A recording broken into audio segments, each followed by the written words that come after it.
Dead people, they don't deserve taxpayer dollars. I'd like to remind my colleagues of the facts. Doge employees are government employees. Doge was authorized by the Senate-confirmed Treasury Secretary to access certain Treasury payment systems on a read-only basis. Just last week, President Trump reiterated that department leadership has the final say over the makeup and activities of their agencies.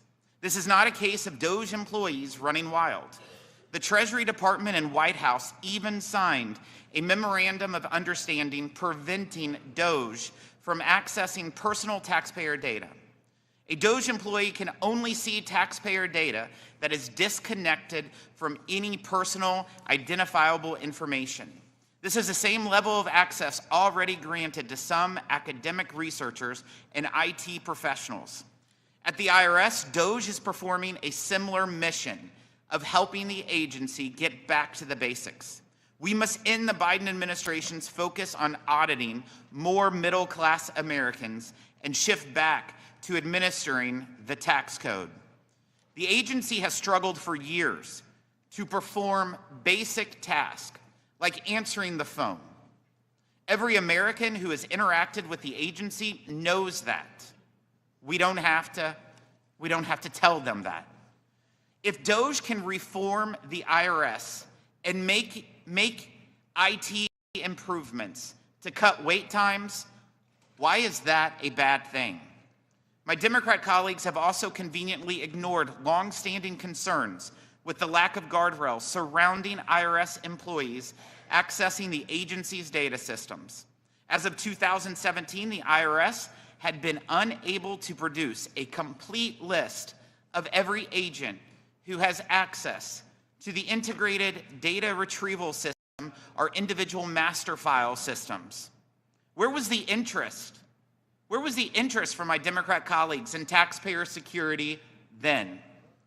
No hard evidence has been presented that accusations of illegal access to taxpayer information by Doge employees are true or based in fact. On the contrary, during a recent oversight subcommittee hearing, a witness testified there was no evidence for Democrat claims of illegal access or illegal disclosure of taxpayer data. All Democrats have the rumor and hearsay. For a party obsessed with, quote, misinformation, it appears they don't mind spreading their own. It seems Democrats are only interested in oversight when they are out of power. When Democrats are in power, they do nothing about taxpayer privacy. Instead, they are choosing to drum up false accusations. At its heart, this ROI is nothing more than a sad attempt by Democrats to throw sand in the gears of the Trump administration's important work to expose the waste, fraud, and abuse in our government. When Americans voted for President Trump, they sent a message that they want Washington to stop spending money on stuff that does nothing to serve the people. Every year, the federal government makes up to $521 billion in improper payments, according to a recent GAO study. No one can argue that we don't need to take serious and swift action to root out that waste. Doge is fulfilling the mandate to rein in an unaccountable and bloated federal bureaucracy. This request for information is a nothing more than manufactured outrage that does nothing to serve the American people. I now recognize the ranking member from Massachusetts, Mr. Neal, for his opening statement. Thank you, Chairman. Today's markup of these two resolutions of inquiry is an important step in ensuring that Congress continues its important job of oversight over the executive branch. Let's be clear. What we are seeking today is transparency from the Trump administration and Doge as to what they have done behind closed doors at agencies that carry sensitive personal information of every American taxpayer. We are looking for information. Passing these resolutions would ensure transparency in our government. Rejecting them would allow the executive branch to once again hide in the darkness from the American people this unchecked authority that they allege that they have. Let's state the obvious. There is nobody 300 years old receiving a Social Security check. It's important that members of Congress continue using every tool available to conduct necessary oversight of the Trump administration and for the good of the American people. It is both unclear and unsettling why Doge continues to seek access to private confidential information at agencies across government behind closed doors while telling the American people something entirely different. No one should be rummaging through the confidential information of private citizens at any agency. Incidentally, if there's waste, fraud, and abuse, weed it out and get rid of it. Is there anybody on this side of the aisle that campaigned on the argument we're for more waste, fraud, and abuse? No chance. Privacy is next to liberty in our democratic system. Yet the president and his billionaire cabinet are jeopardizing that standard for their own power. And House Republicans haven't so much as raised an eyebrow about what's happening. Tens of thousands of people in the Veterans Administration being laid off? What has happened without any questions being raised by our colleagues on the other side? Americans should know that every time that their health is threatened and well-being of the American people is not being taken up by our Republican colleagues, they refuse to even raise the alarm. Let me applaud Ranking Member Doggett and Ranking Member Larson for their steadfast leadership in holding Doge accountable and protecting the American people's private data. What we have seen over the last 7 weeks is unacceptable. Unaccountable and unelected people with no experience in the systems of government are rifling through citizens' data. Under the false guise of waste, fraud, and abuse, they are seeking to dismantle institutions. Let me tell you how this will work. People won't answer the phone because of these layoffs, and then Republicans will say this demonstrates that government doesn't work, after they went along with the layoffs of not allowing people to answer the phone. President Trump and Elon Musk should be answering the questions that members of Congress have, legitimately so, which we would have done with any other executive. This oversight is a fundamental responsibility of Congress, and Democrats are the ones that are going to step up, and we should be having our Republicans assist us. In fact, yesterday, our colleagues stripped this body of one of the most fundamental constitutional responsibilities, oversight of the executive on trade. The courts have spoken. They want limits on Doge. They want to make sure that this information is not tampered with. Yet, as we have seen recently, Doge representatives won't take no for an answer. The 24-year-olds are rummaging through all of your personal information. Now they're attempting to use a database at H.Res as a backdoor entrance. Trump and his allies have made clear that the Americans' private and sensitive information is theirs to harvest whenever they want. All of this while our Republican colleagues remain silent, never asking one question. They're defending his evasive assault on privacy. For years, our colleagues have disliked Social Security. President Bush attempted to privatize Social Security. Now the argument is if we just lay off those employees because of inefficiency, so when those calls are not answered, they once again will blame Social Security for being inefficient. How about the idea that the richest man in the world called Social Security a Ponzi scheme and nobody on the other side raised a word? When you hear Ponzi scheme, it implies an illicit, illegal activity. Tens of millions of Americans, since Mr. Roosevelt signed that document, have benefited from an earned benefit. We are fighting to protect 70 million Social Security beneficiaries from an out-of-control executive branch, and we intend to protect the data of every American. The American people deserve answers as to what's happening to Social Security. Treasury and every other government agency has found itself in Doge's crosshairs. You need to speak up on the other side. Ask some questions about where this is all headed. And with that, I yield back the balance of my time. Thank you. The committee will now proceed to consideration of H.Res. 127. Without objection, the measure will be considered as read and open for amendment at any point. Does anyone wish to strike the last word? Mr. Doggett.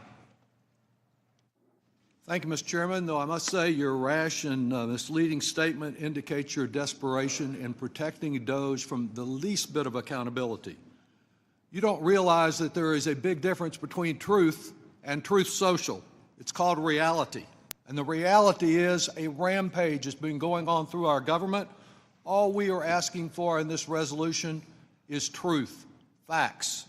There is nothing in this resolution that should slow the effort, if it is legitimate, by Doge for a moment. Doge has confused billions and millions. It double counts its body count, and it expects us to accept on face value, as you and your Republican colleagues have, every word of propaganda that they spout. Today, we are concerned that Americans' right to privacy is under attack on multiple fronts. The only privacy in which this administration and you have shown the slightest interest is the privacy of Elon Musk and his Department of Government evisceration, Doge, or more accurately Dodge, since it dodges all forms of accountability. So thick has been the veil of secrecy surrounding Doge that Trump's attorneys actually represented in federal court that Elon Musk was not directing it. Elon's multiple tweets and President Trump's recent recognition of him during his congressional address make clear that it is indeed the unelected billionaire who's calling all the shots. Today's resolution of inquiry is unusual because these are unusual times and unusual events. This resolution represents a very modest effort to penetrate the secrecy and determine the extent of the administration's invasion of the privacy of just about every person in America. Musk has accessed and is attempting to access the personal and confidential information of our fellow citizens without our knowing the full extent of what data he's gotten to, what he's copied, how the data is or will be used by him, and the names, clearance levels, and the training of the individuals who access the data. That's the kind of facts that we seek today, not to slow any legitimate effort to reduce whatever waste, fraud, and abuse they can find, though we have yet to see a single case of fraud referred for prosecution anywhere, because fraud is a new term used by this administration to simply mean anything they don't like the reasonable administration of the Social Security and Internal Revenue System, like corrupt, which is applied to anyone who has the courage to stand up to this administration. What we have is an extreme breach of privacy. The resolution, which I am offering on behalf of every Democratic member of this committee, simply asks for documents relating to Doge's access to and usage of, first, the Treasury payment systems, second, the confidential taxpayer information protected by federal law, and third, the screenshots taken of Treasury payment systems data by a member of Doge.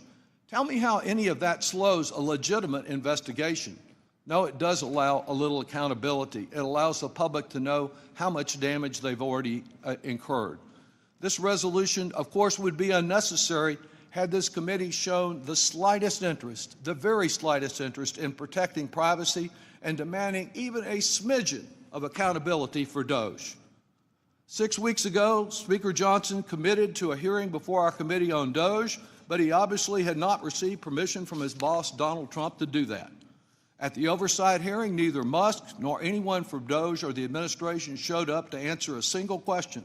And you're right, a witness testified she had no evidence of any wrongdoing here because she had no evidence of anything about this and was not associated with Doge or the administration. And of course, other than a few words of praise from Musk and Republican plans to declare his birthday a national holiday and carve his face onto Mount Rushmore, the majority has offered nothing but silence as Mr. Trump followed Mr. Musk's directive to fire more veterans than any president in American history and continue to seek highly sensitive private information.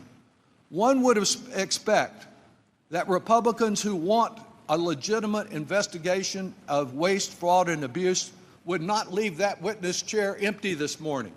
It is empty. It has remained empty, as has their commitment to any responsible oversight over this administration. This committee is supposed to be a guardian of sensitive taxpayer information.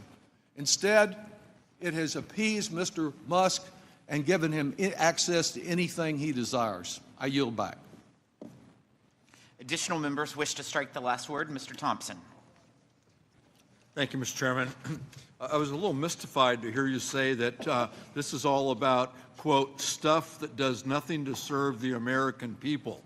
I don't believe that's what this is about at all. This is about transparency. The stuff that you claim doesn't serve the American people, we're concerned about, like Social Security, veterans benefits, and Medicare, these all concern the American people. And the American people are fed up with this administration and Doge assessing our government's payment system and taxpayer data. It's understandable why they're worried. The Treasury and Doge has refused to answer our letters, our calls, and our requests for information. If you've done nothing wrong and you've got nothing to hide, then respond to our requests, and better yet, come before this committee. Don't leave the chair empty. Testify. My constituents, the American people, and all of us should be concerned with what Doge and its leader, Elon Musk, is doing with our data. Elon Musk receives billions of dollars in government contracts and now has access to the federal payment system and has seen sensitive taxpayer data. To date, he has not filed a financial disclosure, he's not disclosed conflicts of interest, nor given up control of his companies that are receiving billions of dollars in government contracts. We have no assurances that he's not using this information for his own personal gain. In fact, Mr. Musk has already used this administration for his own benefit. Doge has already targeted the Department of Labor, Consumer Financial Protection Bureau, USAID, USDA, EPA, Federal Elections Commission, Department of Interior, Department of Defense, Department of Justice, Securities and Exchange Commission, and the Office of Government Ethics, all of whom have been investigating Musk or one of his businesses. And I'd like to ask unanimous consent to add to the record this report from the Judiciary Committee regarding these issues. Without objection. Thank you. Doge is not about going after waste, fraud, and abuse. If it were, they wouldn't have fired all of the inspectors general. That's where you start the investigation to find the waste, fraud, and abuse. Instead, they're using their time to pass a bill that critical programs like Medicaid and extends tax cuts to the top 1% of the American people. My Republican colleagues seem tired of hearing from the American people who are complaining about Elon Musk, President Trump, and Doge, because from refusing you see this because they're refusing to call the Secretary and Mr. Musk before this committee. You know this because their leadership are telling members to stop holding town hall meetings, refusing to meet with your constituents who are concerned about these issues. I've never seen such a thing in my entire time in this office. To my Republican colleagues, this problem will not just go away on its own. However, it can go away if you vote for this resolution and demand answers from this administration. The American people may have voted for change, but they did not vote for chaos. They did not vote to end Medicaid. They did not vote to fire more veterans than have ever been fired before in the history of this country. They did not vote to end or greatly reduce Social Security. I urge my colleagues to vote for this resolution, and let's get disclosure, let's get transparency, and let's get witnesses in this committee to tell us what they're doing and answer our questions on behalf of our constituents and the American people. I yield back. Mr. Larson. Thank you, Mr. Chairman. This is indeed a sad morning. Very sad morning. When this committee, the oldest and most continuous in the Congress, neglects its responsibility and essentially holds this hearing today to block any further discussion. The men and women on this committee are good people. They're honest and caring people. And that's why I do not understand why you would relegate this committee to no longer being of significance and resort to saying you will do whatever Elon Musk and Donald Trump tell you to do. Where's the independence of the committee? Where's the legislature? We're an equal branch of government. And you start off with a blather, and yet we look at the empty seats here. Where's Elon Musk? I'm sure he's a genius and is a very credible person because of the wealth he's accumulated. But that does not put him above the law or the responsibility to come before this committee in this Congress. If he's so great, if these plans and all the fraud and abuse that he's found are so eminent, why isn't he here explaining it? You know why. Because he's out to privatize Social Security. He's been on television the last couple of days talking exactly about Social Security, Medicare, and Medicaid, and what he intends to do. Privatize it. The American people, some of them may have been born at night, but not last night. People are aware of this. Every single one of your districts, all the money that comes in monthly, and you have not done, you as a Congress, have not done anything in more than 54 years. And now you have someone coming in to privatize a system, something you have longed to do going back to 1982, because Elon Musk thinks that this is the best thing to do. President Trump has called Social Security a scam. Elon Musk, as chairman, as Mr. Neal said, called it a Ponzi scheme. Ask that of the people in your district. Ask that, Mr. Smith, of the more than 198,000 people in your district who rely on Social Security, and you won't even let the person who's planning to privatize it, who's telling the big lie in front of everyone, in bold as he possibly can, saying, this is what we're going to do. The Congress is in our back pocket. We don't even have to come before them and testify because we control the House, we control the Senate, and we control the presidency. And it's the tyranny of the executive. It's why these resolutions were first adopted back in 1789, because the founding fathers knew that the executive branch does not have total authority over the legislature unless you have a willing party that says, no, we're going to do exactly what you tell us to do, Mr. Musk and Mr. President. It doesn't matter to our constituents. It doesn't matter how much money they are not going to receive. We're not even going to tell them the truth about what's going to happen to them.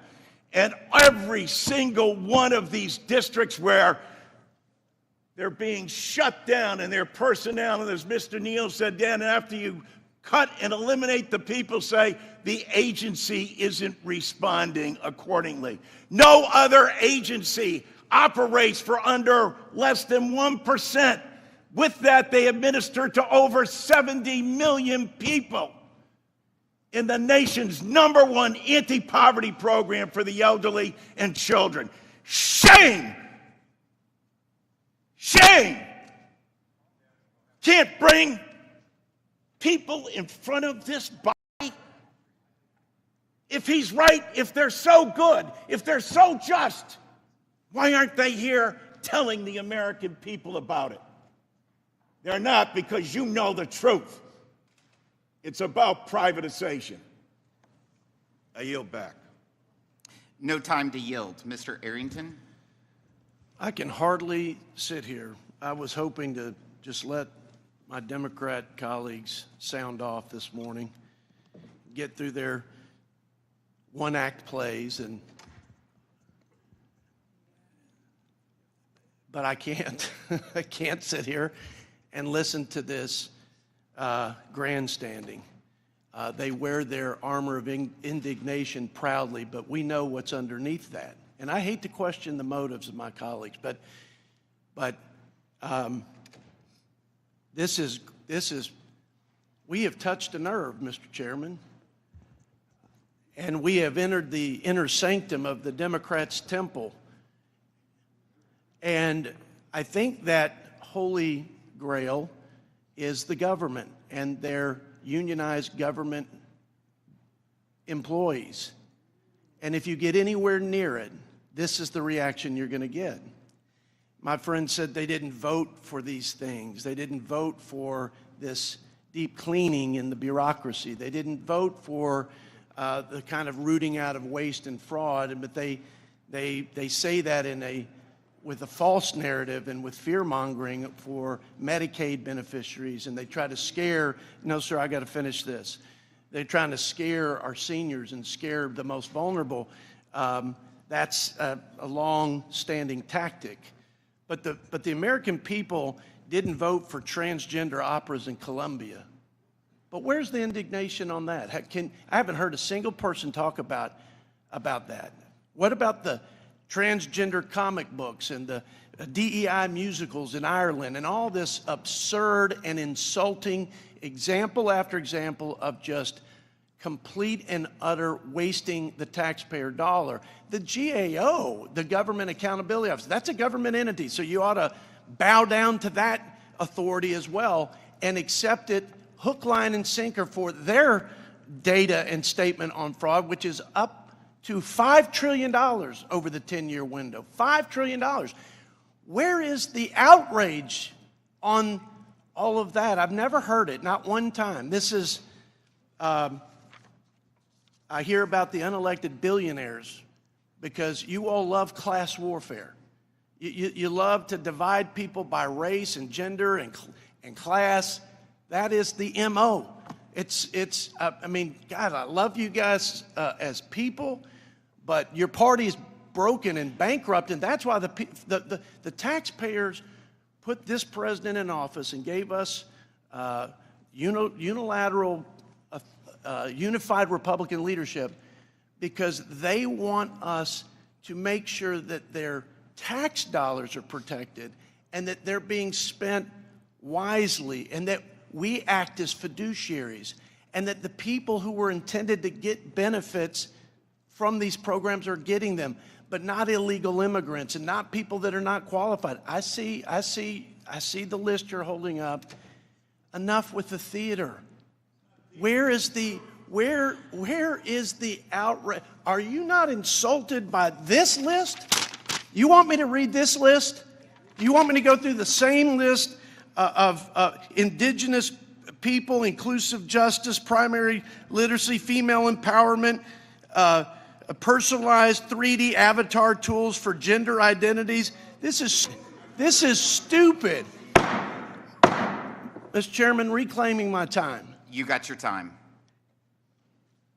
Where was the concern for conflicts of interest and abuse of power when the IRS leadership and the special prosecutors from the Biden DOJ were obstructing the investigation into the Hunter Biden scheme? And your president said, I don't know anything about it, never been involved. And we knew that wasn't true, and we discovered it wasn't. But where was the drive and the passion that I see from you all, my colleagues, on that issue and the transparency or lack thereof for the last 2 or 3 years? I never see this until we're talking about the tip-to-tail audit of the federal government to root out wasteful spending and act as fiduciaries on behalf of the taxpayers. It's unbelievable to me. It's unbelievable, but I think it's on such display today that the American people in their good judgment are reading right through it just like I am.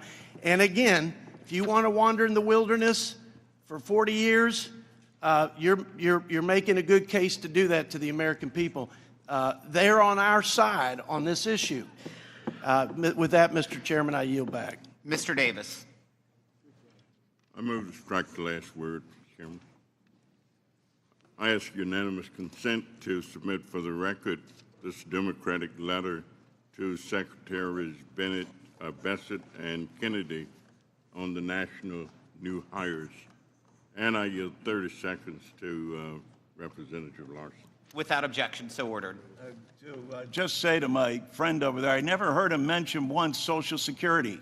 That's what we're talking about.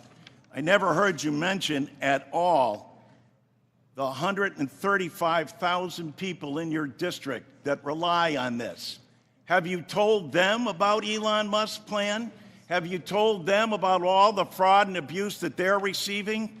Is it fraud and abuse in your district for the 95,000 retirees, for the 14,000 disabled workers, for the 10,000 parents, for the 4,800 spouses, or the 9,000 children? That's what we're talking about. Social Security and the lack of your willingness to bring before us the person who has said they are going to privatize it and therefore cut and hurt these benefits of these individuals. Tell the truth. If you're for privatization, put your plan out there and vote on it. Reclaiming my time. Mr. Chairman, President Trump allowed the biggest federal data breach in history when he allowed Elon Musk and his hackers to steal Americans' extremely private financial and health information from the Treasury Department. We don't know if Mr. Musk will illegally stop one's Social Security, tax, or Medicare payments. We don't know if he'll sell our information to the highest bidder or delay government contract payments or grants to his competitors or people he dislikes. We don't know if the Musk hackers with histories of racism who took screenshots of private information and shared it with the Proud Boys. When Treasury erected some barriers, the Doge hackers waltzed into H.Res to get the tax data from the child support data sets. This committee has an obligation of oversight. Yet my Republican colleagues objectively refuse to exercise their constitutional obligation to ensure the executive branch follows the law. The Republican failure to protect our democracy, congressional authority, and American privacy is beyond alarming. This Republican oversight failure is coupled with the intense efforts to undermine tax enforcement for the wealthy. When the House passed CRR, the Republicans will champion a $41.8 billion rescission of funds to modernize the Internal Revenue Service and make sure wealthy tax cheats don't pay what they owe. The Trump administration is doing irreparable harm to our country and citizens by accessing the Treasury payment systems, and Democrats today are demanding that the Republicans step up and do their jobs, demand the answers from the administration owed to the American people. After the CR, $41.8 billion would have been rescinded. Public Law 11805, $1.4 billion. FY24 Omni, $20.2 billion. FY25 CR, $20.2 billion. A sum total of $41.8 billion taken from the American people in a real kind of way. Mr. Chairman, this is unfair, unethical, and unconstitutional. I yield back. Ms. Sanchez. Thank you, Mr. Chairman. I want to commend Representative Doggett for leading this resolution of inquiry regarding Doge's access to the Treasury payment systems and confidential taxpayer information. The President has allowed Elon Musk to run rampant in federal agencies without any congressional oversight. Particularly egregious, and why we're all here today, is his access to all Treasury Department payments, including payments of Social Security and Medicare benefits. Congress can't sit idly by as our democratic institutions are dismantled by a billionaire from within. It's our duty to find out exactly what private and sensitive information is in the hands of Elon Musk and his Doge bros. I'm calling on my Republican colleagues to join us in this inquiry. Stand up for your constituents. Don't hide and refuse to hold town halls and to be accountable to the people who elected you to serve them. It's critical to ensure the integrity of Treasury's payment system and, more importantly, the privacy of Social Security, Medicare, and taxpayer information. President Trump's surrendering control of the government to Elon Musk is a direct attack on our democracy. It is Congress's responsibility. It is a congressional responsibility to exert its oversight authority to prevent this constitutional overreach. The presidency is the most powerful position in the world, but a president without congressional oversight is just a king. And we don't have kings in a democracy. This shouldn't be a partisan fight. It's a fight for our democracy. It's a fight for our free and democratic institutions. Democrats are outraged, but we need our Republican colleagues to join us and stand up for the rule of law. You guys talk a great game when it comes to rule of law, but when it comes to exerting Congress's power as a co-equal branch of government, you guys are hiding in the shadows. Stand up for the people who elected you to come here and represent their interests. But if you won't even face them in a town hall and listen to them, should we be surprised that you don't want to exert that power to hold this administration accountable? I yield back the balance of my time. Ms. Del Bene. Thank you, Mr. Chairman. I move to strike the last word. My constituents are confused and afraid, and rightly so. They want answers to very basic questions. They want to know why Donald Trump has given Elon Musk and his Doge team access to extremely sensitive, private, personal data that's supposed to be protected by the Treasury Department and the Social Security Administration. They want to know what Musk's unvetted and unqualified acolytes are doing with their Social Security numbers, their home addresses, their income levels, and confidential medical records that they were required to submit when applying for disability. They want to know how a president could support these unlawful breaches into the databases of taxpayers and Social Security recipients, which puts their livelihoods at risk. And as bad as that is, there's so much we don't know. That's why we're asking Republicans to join us and vote for these resolutions of inquiry. This is pretty simple. They ask very simple questions like, what confidential taxpayer information has Elon Musk and Doge accessed? Why is this controversial? We are a co-equal branch of government. We are in charge of oversight. If you feel like there's no concerns here, then why wouldn't you want that information to be out in the public for people to be able to ask questions and get a response? This should be easy if you're not concerned. Instead, Republicans are hiding, and that's why we're sitting here at this moment. You know, before Congress, I was the director of the Washington State Department of Revenue, and so I know firsthand how important it is to protect sensitive information from bad actors in order to maintain public trust in government. And now the public wants to know if our government is the bad actor, illegally sharing personally sensitive data that could result in your identity being stolen or your medical records being leaked. You know, I have been pushing for nearly a decade to pass a national data privacy law to put people back in charge of their data and protect personal information.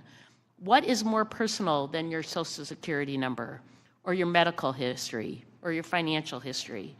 So, and especially when we look at medical history, we've seen Republicans going after women seeking reproductive care. People are worried about healthcare being cut, targeting those with pre-existing conditions or whoever else they want to target next. Of course, people are concerned about how information will be used. We should be trying to strengthen privacy laws, not undermine existing laws by letting random Doge staffers breach existing law by accessing private taxpayer data.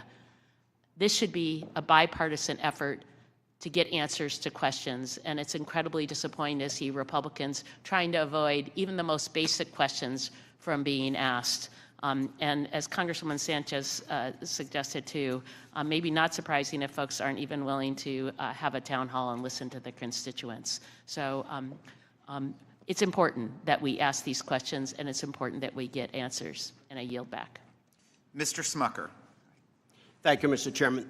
It's fascinating this morning to hear the feigned outrage of Democrats today. It's as if they haven't heard the message of this previous election, like it never occurred. I can tell you, in my district, what the American people wanted was to prioritize America, prioritize the American people over the bureaucracy, over the massive federal government. Do you know today that government spending is over 1/3 of GDP? This is what the Democrats are defending. Over 3 million employees in the federal government alone, not including state and local.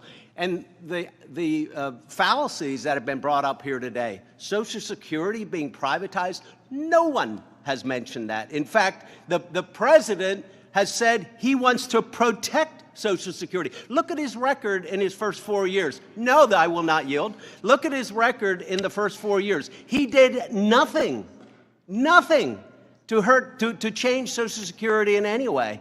And he said multiple times he's going to protect Social Security, going to protect Medicare. And I can tell you, every Republican on this side of the aisle believes and agrees that we should protect the vulnerable among us. We should protect those programs for individuals who truly need them, who have been paying into the system. So it's bizarre. It's outrageous, the kind of things that they've been saying. Now, let's talk a little bit about Musk. And Mr. Larson in particular knows that Social Security will be bankrupt in 9 years or 10 years. At that point, no, I'm not going to yield. You had your time. You had your time. Will be in 9 or 10 years, projections show that what is owed in Social Security will be more than we're taking in. So you ought to be extremely happy if we're finding waste in the system, because every dollar of waste in Social Security, in Medicare, in every other program, every dollar of waste and fraud is a dollar that is available to the people, to the recipients who deserve that service. So, you know, many presidents have tried this. We've seen under the Clinton years, they trimmed back the federal workforce. Nixon talked about it. But this is finally a president who's willing to take on the bureaucracy and really make a difference. 3 million employees. You don't think that we can find some ways to trim? And you know, we've heard reports here, there's waste all over the place, there's fraud. And what Mr. Musk is finding could impact our deficit in a big way. The American people know that we're bankrupt. The American people know we're bankrupt. Just think of this. This year, we're spending $7 trillion and we're taking in $5 trillion. You're all you're arguing to keep that. If we don't change our course, we're going to see a sovereign debt crisis, and every American is going to be impacted. Will the gentleman yield? No, I'm not going to yield. You voted to you have yesterday. You'll have your time. I'm not yielding. We will have a sovereign debt crisis if we don't change course, and where we should start is exactly what the president is doing. Root out every bit of waste and fraud that we can find. That's where we should start. It might make an amazing difference. This is why, by the way, I think you're on the wrong side of this. I think the American people are going to see the kind of waste and fraud. They support this. Why do you think today the majority of the American people support what Elon Musk is doing? Why do you think today the majority of the American people support what the president is doing? And one other thing. You keep talking about him. He should be right here. You can follow what he's doing. He's doing interviews. He's got Doge.gov. He's uncovering what he's doing. This is not someone who is doing this in the dark. He's being very open about what is happening. So again, I think you're on the wrong side of this. The American people side with us today. They sided with us in this previous election, and you keep this up, they're going to be siding with us with many elections to come. I yield back. Thank you. I will make sure that whenever we give 5 minutes to each member, it's honored without disruption. When a member says they do not yield, do not continue to go after the member and try to take away their time. Ms. Chu. I move to strike the last word. In the absence of any strength from Republicans and delusional statements about access to Musk, and with Representative Doggett's leadership, Ways and Means Democrats are stepping in to do what the majority on this committee has refused to do: fulfill our constitutional responsibility to conduct actual oversight and finally get answers from the Trump administration about what exactly Elon Musk and Doge accessed, altered, downloaded, or used when they were improperly given access to Treasury's payment systems and taxpayers' protected confidential information. Now, Representative Moore and I tried to get answers directly from the Speaker and the Treasury Secretary. We then urged the Speaker and the Chairman to hold a proper hearing in this committee to get answers from Musk and Treasury officials. And Ways and Means Democrats have sent letters and introduced amendments to demand answers from the administration. But so far, Republicans have refused to act. This resolution of inquiry is only necessary because in the face of extremely troubling facts, Republicans have pretended not only that there's nothing wrong, but that Congress has no right to even understand what Musk and Doge are doing.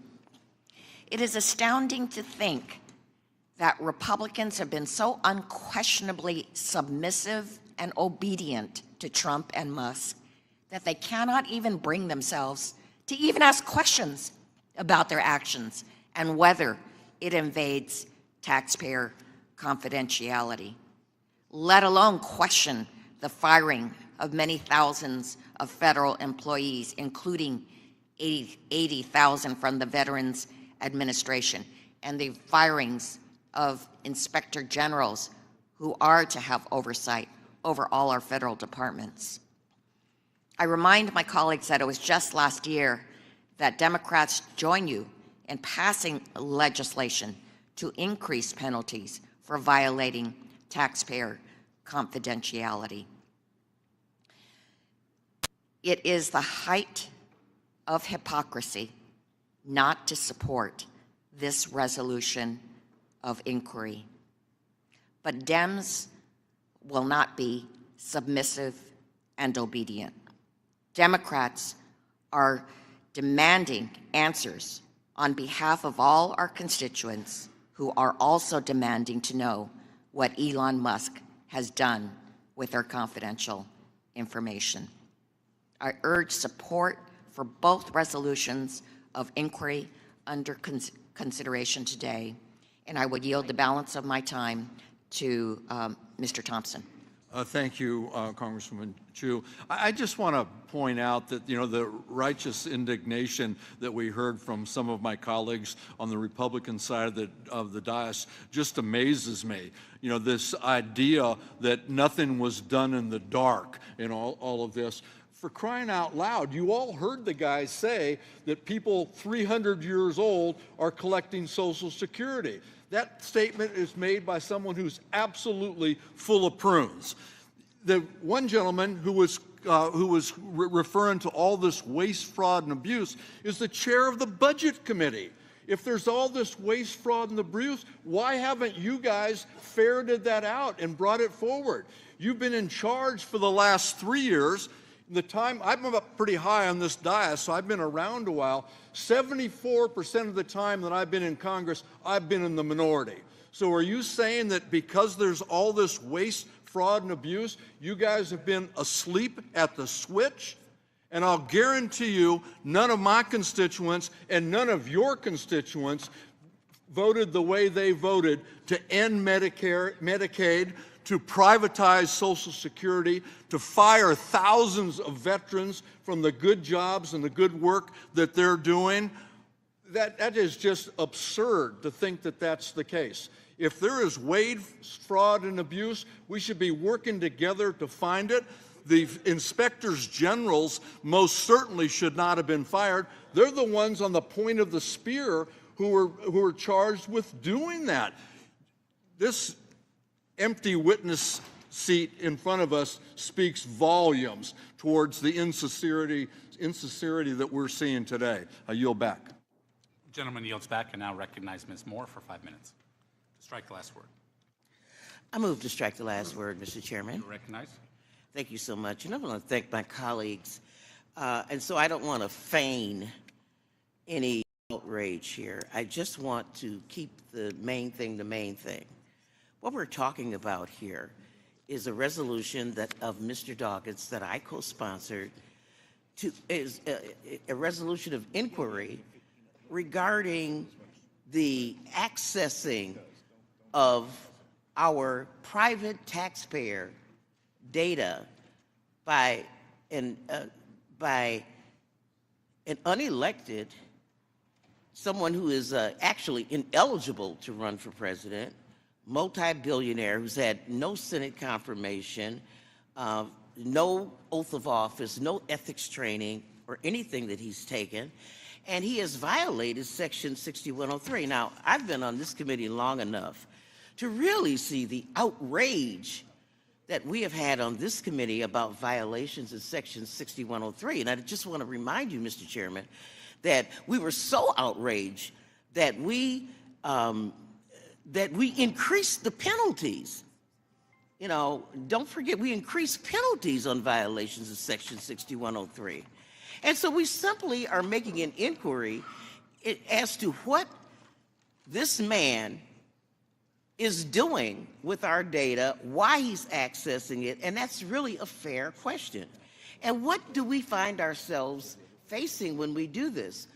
All these non sequiturs, you know, trans people and what money is spent on condoms and, I mean, if you don't, undocumented immigrants, that's what we do for a living. We voted, we've got very qualified, capable people on the Appropriations Committee on your side, who can go through, budget, account by account and eliminate what you call waste, fraud, and abuse. It's a non sequitur because that has nothing to do whether that's true or not. If someone is getting a Social Security check and they're 300 years old, that's a terrible thing. But it doesn't have anything to do with an ineligible person accessing our data. And so I just want to make sure that we stay on the subject. We're not talking about trans people today or the 0.002% of people in America who apparently are trans people. We're not talking about undocumented immigrants. And we certainly are not talking about anointing an unelected, naturalized citizen, not born here in America, citizen, who's a billionaire, to be able to march in with federal marshals, even at the direction, and to literally threaten people out of their seats to access our information. So now, if this is not a crime that has been committed, which is what I think it is, then we should have Mr. Musk sitting there explaining to us how going through our Social Security information, our taxpayer information, is going to rid us of the problem of trans people. How it's going to solve, how it's going to reconcile the majority party's concerned about diversity, equity, and inclusion. What's the plan for excluding people through going through our personal information? It's a non sequitur. And I would yield the last 55 seconds to my good friend, Mr. Larson. Mr. Larson is recognized. Thank you, Ms. Moore. And let me say, having a security subcommittee and now being the ranking member, I get upset because of what's happening to the American people. These are good and decent people on both sides of the aisle. But fundamentally, you're telling me that there is no obligation to have the man who's been placed in charge of finding $2 trillion in cuts, who has said publicly on more than one occasion that yes, 70% of the budget is Medicare, Medicaid, Social Security, and defense, and that's what we're going after. Only one of those areas has a trust fund of $2,700,000,000. Gentleman's time has expired. I yield back, Mr. Chairman. Thank you. I now recognize Mr. Kelly to strike the last word. Thank you, Chairman. I'd like to yield my time to Mr. Smucker. Mr. Smucker is recognized. Just like to make a point in regards to access to taxpayer information. I would assume that every employee of the IRS has access to taxpayer information. I would assume, particularly those who are auditing accounts, are going to have access to some taxpayer information. And I just want to remind folks listening that the Democrats just last year were advocating to hire tens of thousands more, maybe as many as 80,000 additional auditors, or at least people in the IRS, all of who have had access to taxpayer information. We're talking maybe 100 people here who have potential access to taxpayer information. Will the gentleman yield? No. And I want to remind one other thing. There was a leak of taxpayer information, a massive leak. And we're learning that may have been 450,000 taxpayers' information or more. And I didn't hear a lot of outrage from Democrats because it matched their political narrative that, you know, it was the taxpayer information of some of the highest income earners. And I heard a lot of Democrats celebrating, maybe not here, but a lot of Democrats across the country celebrated that an independent contractor who did have access to taxpayer information released that information to the American public. Where was the outrage we're hearing today then? Where was the outrage then? I yield back. Thank you. Gentleman yields back. Mr. Boyle is recognized to strike the last word. Thank you, Mr. Chair. You know, I would encourage everyone, not just the members of this committee, but everyone who is watching and listening to read this resolution. It'll only take you a couple minutes. It's just 2 pages. This is about as straightforward a resolution as it gets. I honestly don't understand why anyone would vote against this. It is providing all of us necessary information about what exactly has been accessed. That's important information if you care about privacy, if you care about security, and frankly, I would think that if those who are involved with Mr. Musk's effort are proud of the work they're doing, I would think they would want this information to be out. Why wouldn't we want to give taxpayers and all the American people transparency? Why wouldn't we want a full airing of exactly what has been accessed? The logs, the documents, our private information. I'll save any comments about Social Security until later when we're on that resolution, but specifically in Treasury, they have access to our Social Security numbers, date of birth, home address, our full employment history, salary. If some 21-year-old frat bro working for Elon Musk has access to that, I would rather like to know it. I think the folks who I represent, 765,000 of them in the city of Philadelphia, absolutely want to know who is seeing their most private data and most private information. I think that that transcends whether one is a Democrat, Republican, independent, voter, or non-voter. I think, frankly, it is just common sense. And at the very least, this is something that all of us as fellow Americans should be able to vote and provide that level of transparency to the American people. And those who don't want to provide that level of transparency, it raises questions.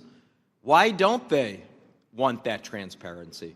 Now, I have a few further things I could say, but I want to yield to my good friend and colleague, Mr. Doggett of Texas, the 2.5 minutes remaining. Well, thank you very much. We've heard a lot of huffing and puffing. We've heard distraction to foreign aid and many other issues, but not one of the Republicans who have challenged this resolution have given us any reason, any explanation as to why Musk needs every American's taxpayer data, their banking, their Social Security records, and who knows what else.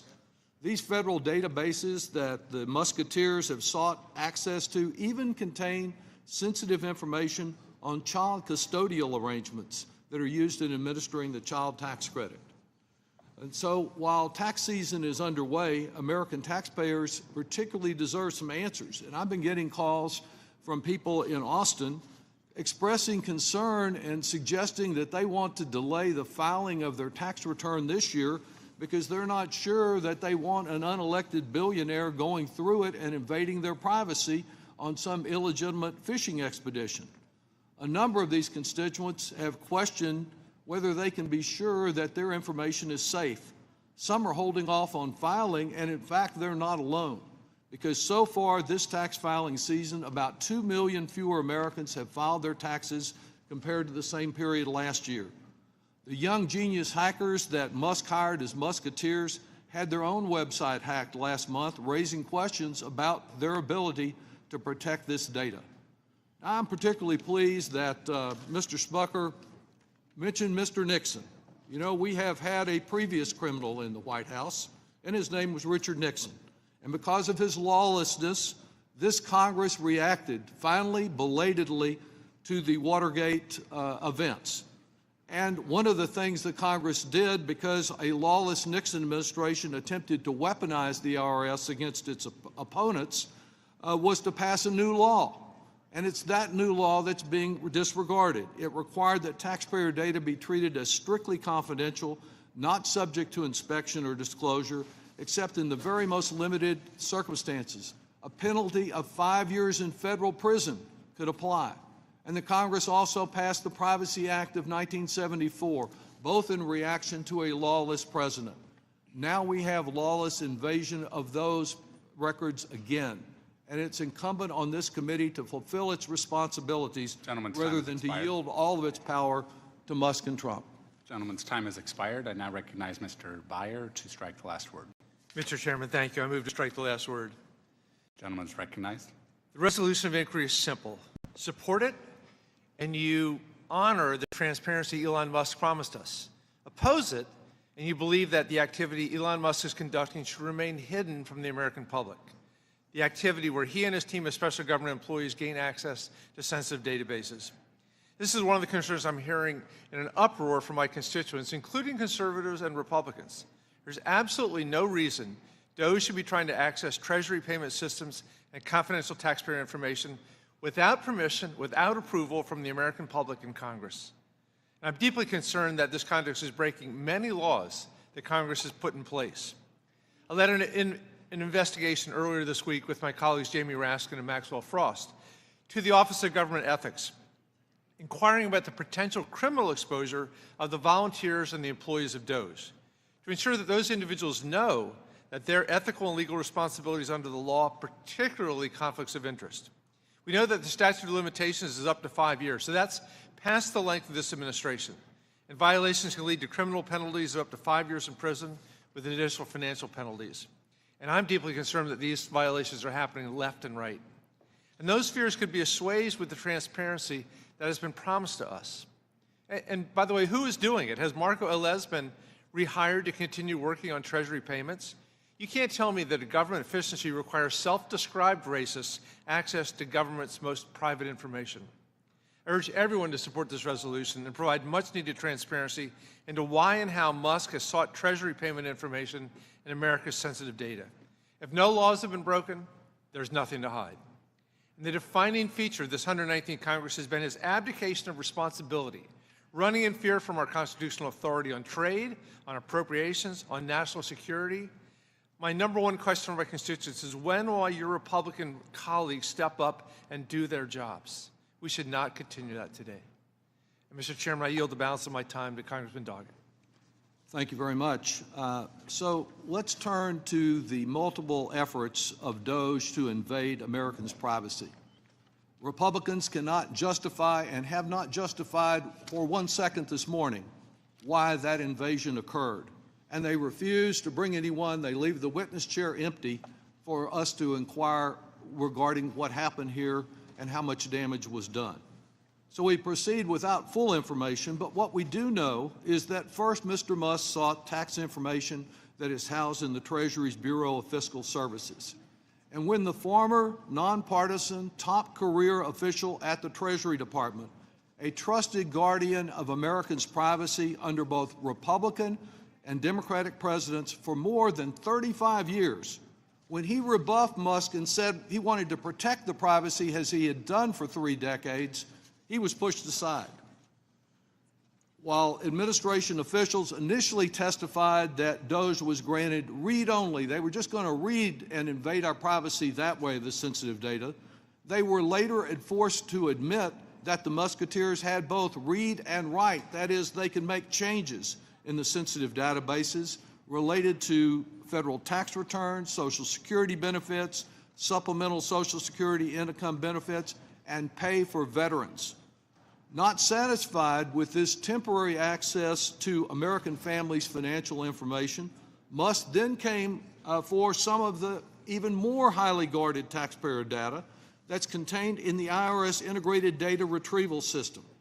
This is a system to which access is denied to political officials, even the IRS commissioner, the taxpayer advocate, and the IRS chief information officer.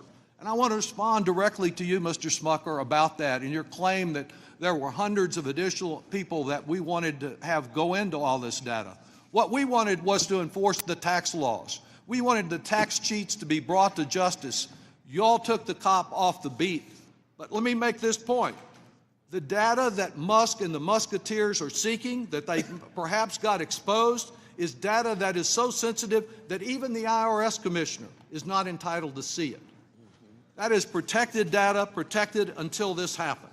And the claim that because some of it that they got was anonymous would not get into the privacy was rebutted by Mr. Barthol when I questioned him as the head of the Joint Committee on Taxation, an independent, nonpartisan group, who explained to us how that data could be used when Mr. Musk and his AI and his minions and his Musketeers get together and compare these databases and invade our privacy. We must adopt this resolution. I yield back.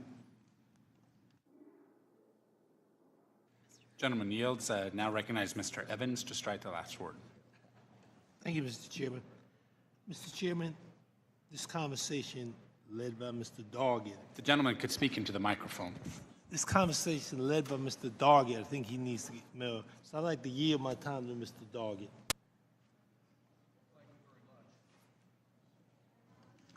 Thank you very much for that. There are 2 laws that Mr. Musk and Doge are ignoring. They are Section 6103 of the Internal Revenue Code and the Privacy Act of 1974. Section 6103, which has been before this committee on numerous occasions, protects the confidentiality of tax returns and return information, including all of the tax return information that is received or collected by the Internal Revenue Service. The Privacy Act of 1974 was designed to provide individual Americans with more control over the government gathering, disseminating, and using our private information. What's happened to the libertarians in the Republican Party who once believed that government was a challenge and that the privacy of American citizens should be protected from the overreach of government? What we have here is an overreach without justification. Why is it necessary in fighting waste, fraud, and abuse to interfere with the personal data of American citizens, every American citizen? The issues that we have before us today are that Doge has also sought access to what are called omnibus sharing agreements. This is another aspect I've not touched on so far. And these omnibus sharing agreements would let Musk link individual tax data across a whole host of different federal agencies. A federal statute makes it unlawful for the IRS to share taxpayer data with other agencies for reasons unrelated to the administration of our tax system. New York University Tax Law Center experts indicate that such an omnibus information sharing agreement across agencies would not conform with the strict rules of 6103 that govern how and when taxpayer information can be shared. And so, again, here is an area that needs to be explored other than through an empty witness chair to find out about the extent of the violation of federal law with this sharing agreement that has been rubber stamped by the administration. And most recently, just last week, Mr. Musk came for more of Americans' private information stored in the child support database that is used to enforce court-ordered child support payments, which is a good thing. But each agency receives tax data that has a detailed data sharing agreement with IRS, and they have to comply with those taxpayer privacy protections when that goes over to the Department of Health and Human Services. Unfortunately, Health and Human Services is now run by the vaccine denier Robert F. Kennedy Jr. And he, not disregarding really those requirements, he gave Doge exactly what they asked for.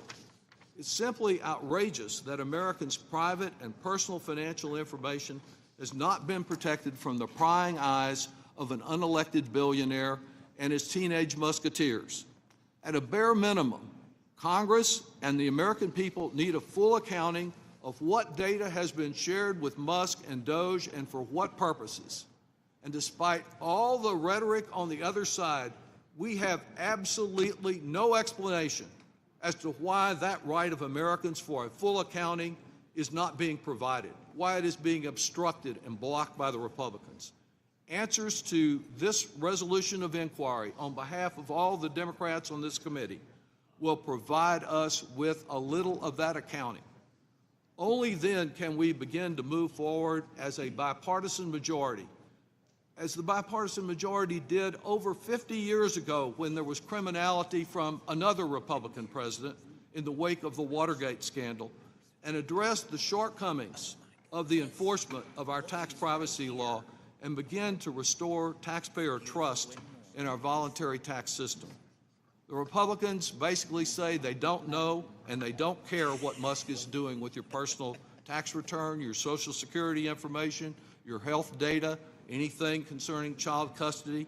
And by blocking this resolution, they just want to ensure that no questions are asked and no information about this likely violation of multiple federal laws ever becomes public.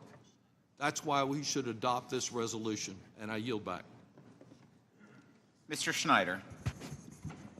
Thank you, Mr. Chairman. I move to strike the last word. Thank you. So many things we've said today. We've been here mostly talking past each other on a lot of different things. Earlier it was suggested that we're missing the message of the previous election. And I think the message of the last election was it's the economy, stupid, as it's been every election. And it was pocketbook issues. It was people saying, help us. We don't want to just have an easier time making ends meet. We want to be able to get ahead and give our kids a better future.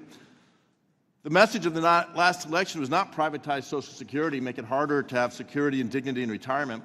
It wasn't cutting access to health care for 70 million people by slashing Medicaid. It wasn't giving up our personal data to an unelected bureaucrat, billionaire, oligarch, so he can profit off of that data and do God knows what else. So I'm proud to join my Democratic colleagues today to demand that the Trump administration and Elon Musk are providing this body, as is our responsibility, accurate information on what they are doing with the data of Americans they are capturing from the Department of Treasury. Elon Musk and his team are unelected and unvetted.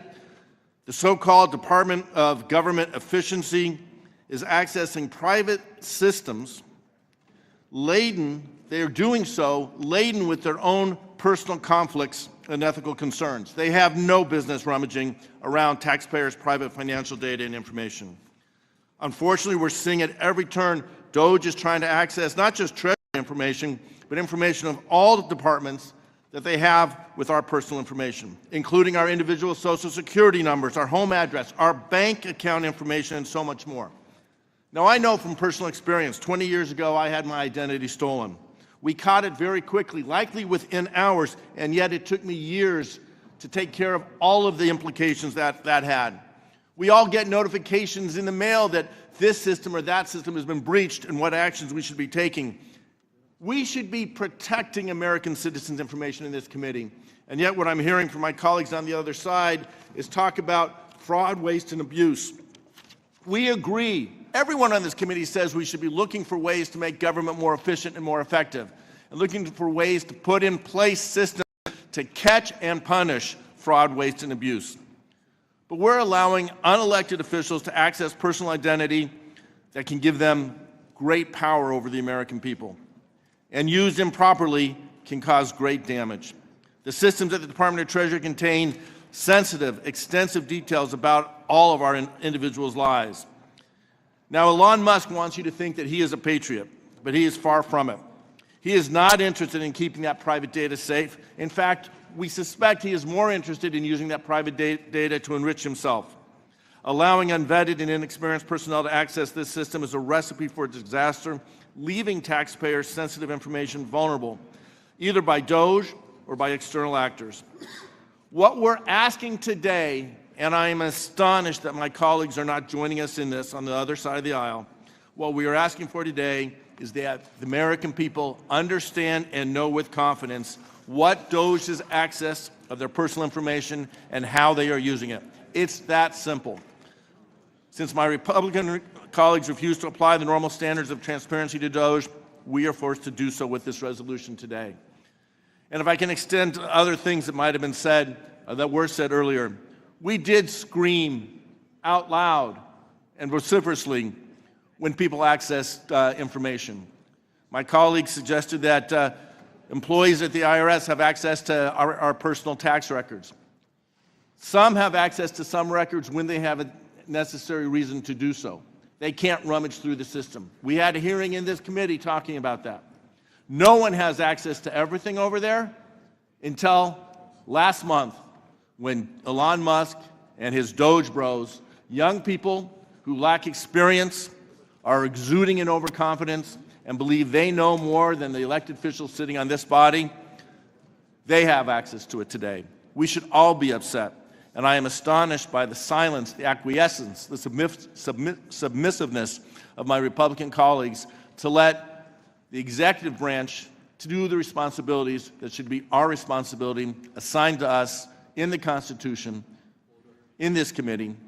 And I wish we could join together to ask for this information to protect the American people. I yield back. Oh, can I have your 4 seconds? Yes. Yes.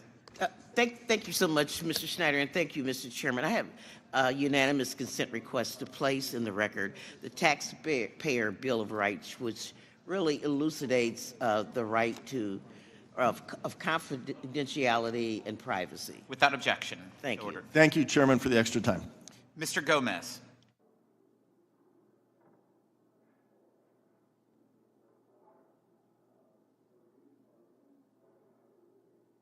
Mr. Horsford. Thank you, Chairman Smith. I move to strike their last word.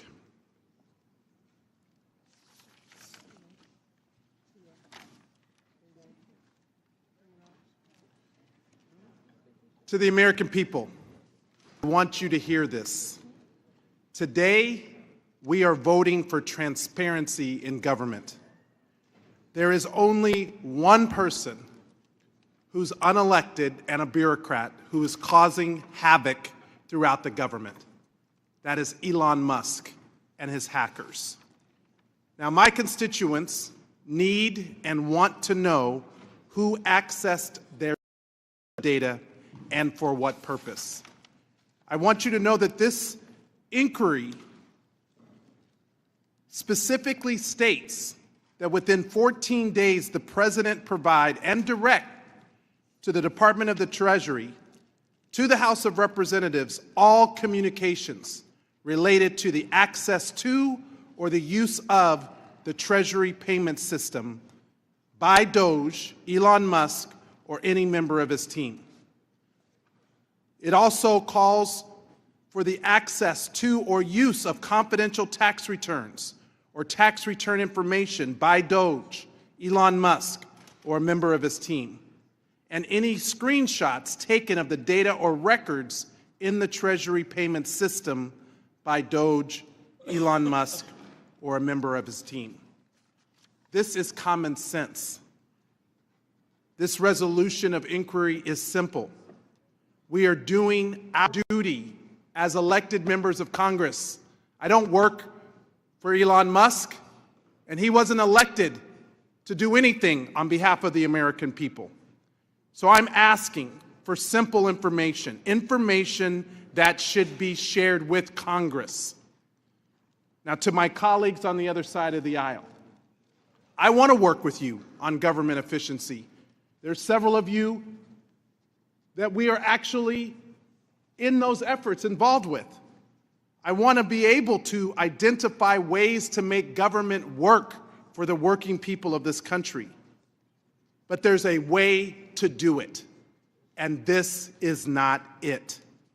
Chaos only breeds further chaos, and my constituents are scared, they're worried, they're concerned about their personal information being used by Elon Musk and his hackers. From Pahrump to Mesquite, my office has received calls from constituents concerned about their information being stolen, and they have a right to know by whom and for what purpose. Sunshine is the best disinfectant. My constituents deserve to know why an unelected bureaucrat, Elon Musk, who is the richest person in the world, and his hackers are illegally accessing tax data, Social Security information, bank information. Why do they have it, and what is the purpose? That is the purpose of this inquiry. I am defending the rights of my constituents to know what has been accessed, by whom, and for what purpose. I don't understand, for the life of me, how my colleagues on the other side would not support this resolution. I'm here to defend my constituents. That's what I was elected to do. Elon Musk, you were elected to do absolutely nothing. Get your grubby hands off of the data of the people of America and the information that they're entitled to remain confidential. With that, I yield back. Ms. Van Dyne. Thank you very much, Mr. Chairman. Democrats keep criticizing Republicans for not bringing Elon Musk as a witness to speak about Doge's work. If my Democrat colleagues want to bring Mr. Musk in for a witness so badly, why don't they invite him to appear as a witness? Democrats are allowed to invite anyone as a witness who can answer their questions about Doge. Has anybody actually invited him? Okay, we have not seen any of that. During the Oversight Subcommittee's hearing on February 11th, Democrats invited Nina Olson as a witness. You had an opportunity. You chose Nina Olson as a witness. And you asked her several questions about Doge having access to taxpayer information. Republicans invited Christine Kochelek, a managing director for a financial management insurance team at GAO's office. She was there specifically for the purpose of answering questions related to access to Treasury's payment systems. And when I asked her directly, has any proof been shown about these threats? You know what she said? None. No. And yet we continue to hear all of these unsubstantiated charges being thrown out, even though my colleagues know they're not correct. They're complete lies. Democrats are always able to invite whoever they want for a witness hearing. They just haven't done it. And Democrats have expressed outrage over the access to taxpayer information that Doge employees have. First off, a few weeks ago, the Treasury Department in the White House signed a memorandum of understanding that prohibits Doge from accessing personal taxpayer data. They know this, and yet we've spent over an hour and 45 minutes listening to charges that they know, again, are lies. Second, the Treasury Inspector General for Tax Administration has released data on just how many individuals have already had access to sensitive information within the IRS.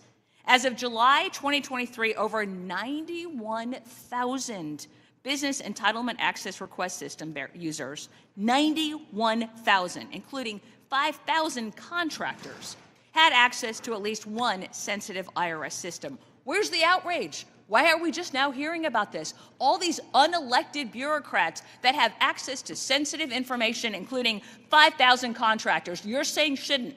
And yet, because Elon Musk has unmasked all of this waste, fraud, and abuse, now you're bringing it up.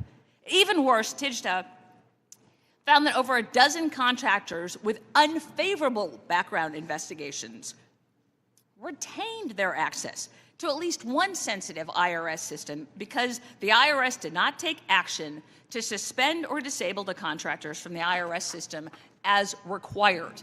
Where was the outrage then?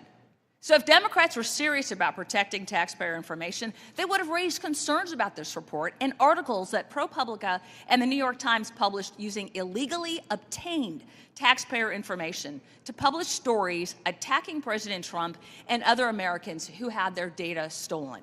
Instead of raising concerns then, Democrats chose to weaponize the disclosure of taxpayer information, including President Trump's, to attack him and other Americans for political gain. So stop with the gaslighting and protecting the waste, fraud, and abuse that is being uncovered, and stand up for your constituents and protect their financial futures. With that, I yield. Ms. Plaskett. Mr. Chairman, can I ask a point of parliamentary inquiry? Or Mr. Yes. You want to... Point of parliamentary inquiry, then I'll do the strike of the last word.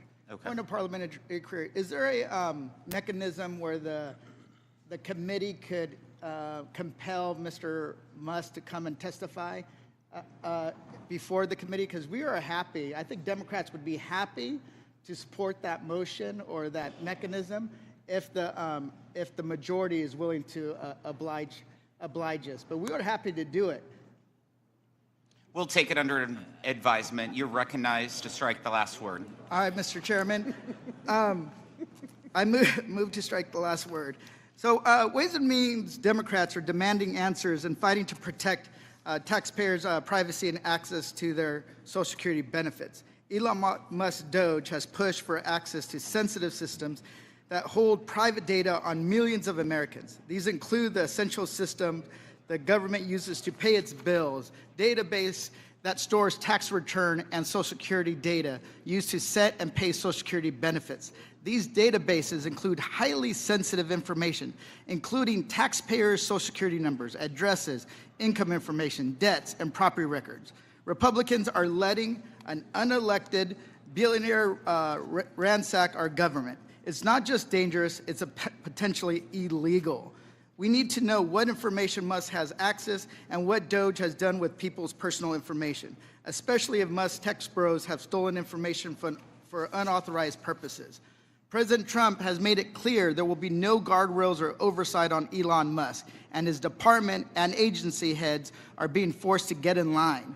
That's why we have inspector generals to prevent fraud, but Trump has fired them all. If the Trump administration won't hold Musk accountable, Congress must. Congress has the power to conduct oversight on the executive branch, and it is our duty to protect taxpayer and Social Security information. That is what Democrats are trying to do today. We have 2 resolutions of inquiry before the committee, and all they do is demand information regarding Doge's intrusions at Treasury, IRS, and the Social Security Administration. We're asking whether Musk and his team access protected information like Social Security numbers and benefit information, addresses, tax debts, wage records, and bank information. We need to find out what's going on.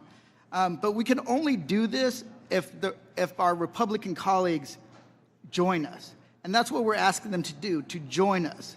Republicans either, in my opinion, either don't want to know what's going on, don't care what's going on, or are too scared of Musk to do anything about it. And trust me, I get it.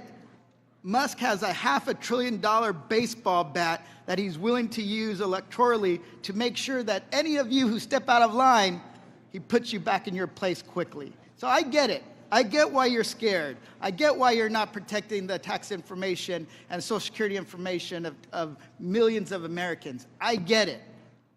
But we need you to have courage. We need you to step up. We need you to actually protect your constituents, because what's going to happen is when Elon Musk does all the damage and he's gone, you will be holding the bag, and then there'll be no one there to protect you. So don't let him bully you guys into not doing your jobs. We need you to do your jobs. And listen, I get it. It's basic math. You have more votes than us. You can vote anything down that you want. But we need you all to step up and protect the American taxpayer. With that, I yield back. Mr. Swazi.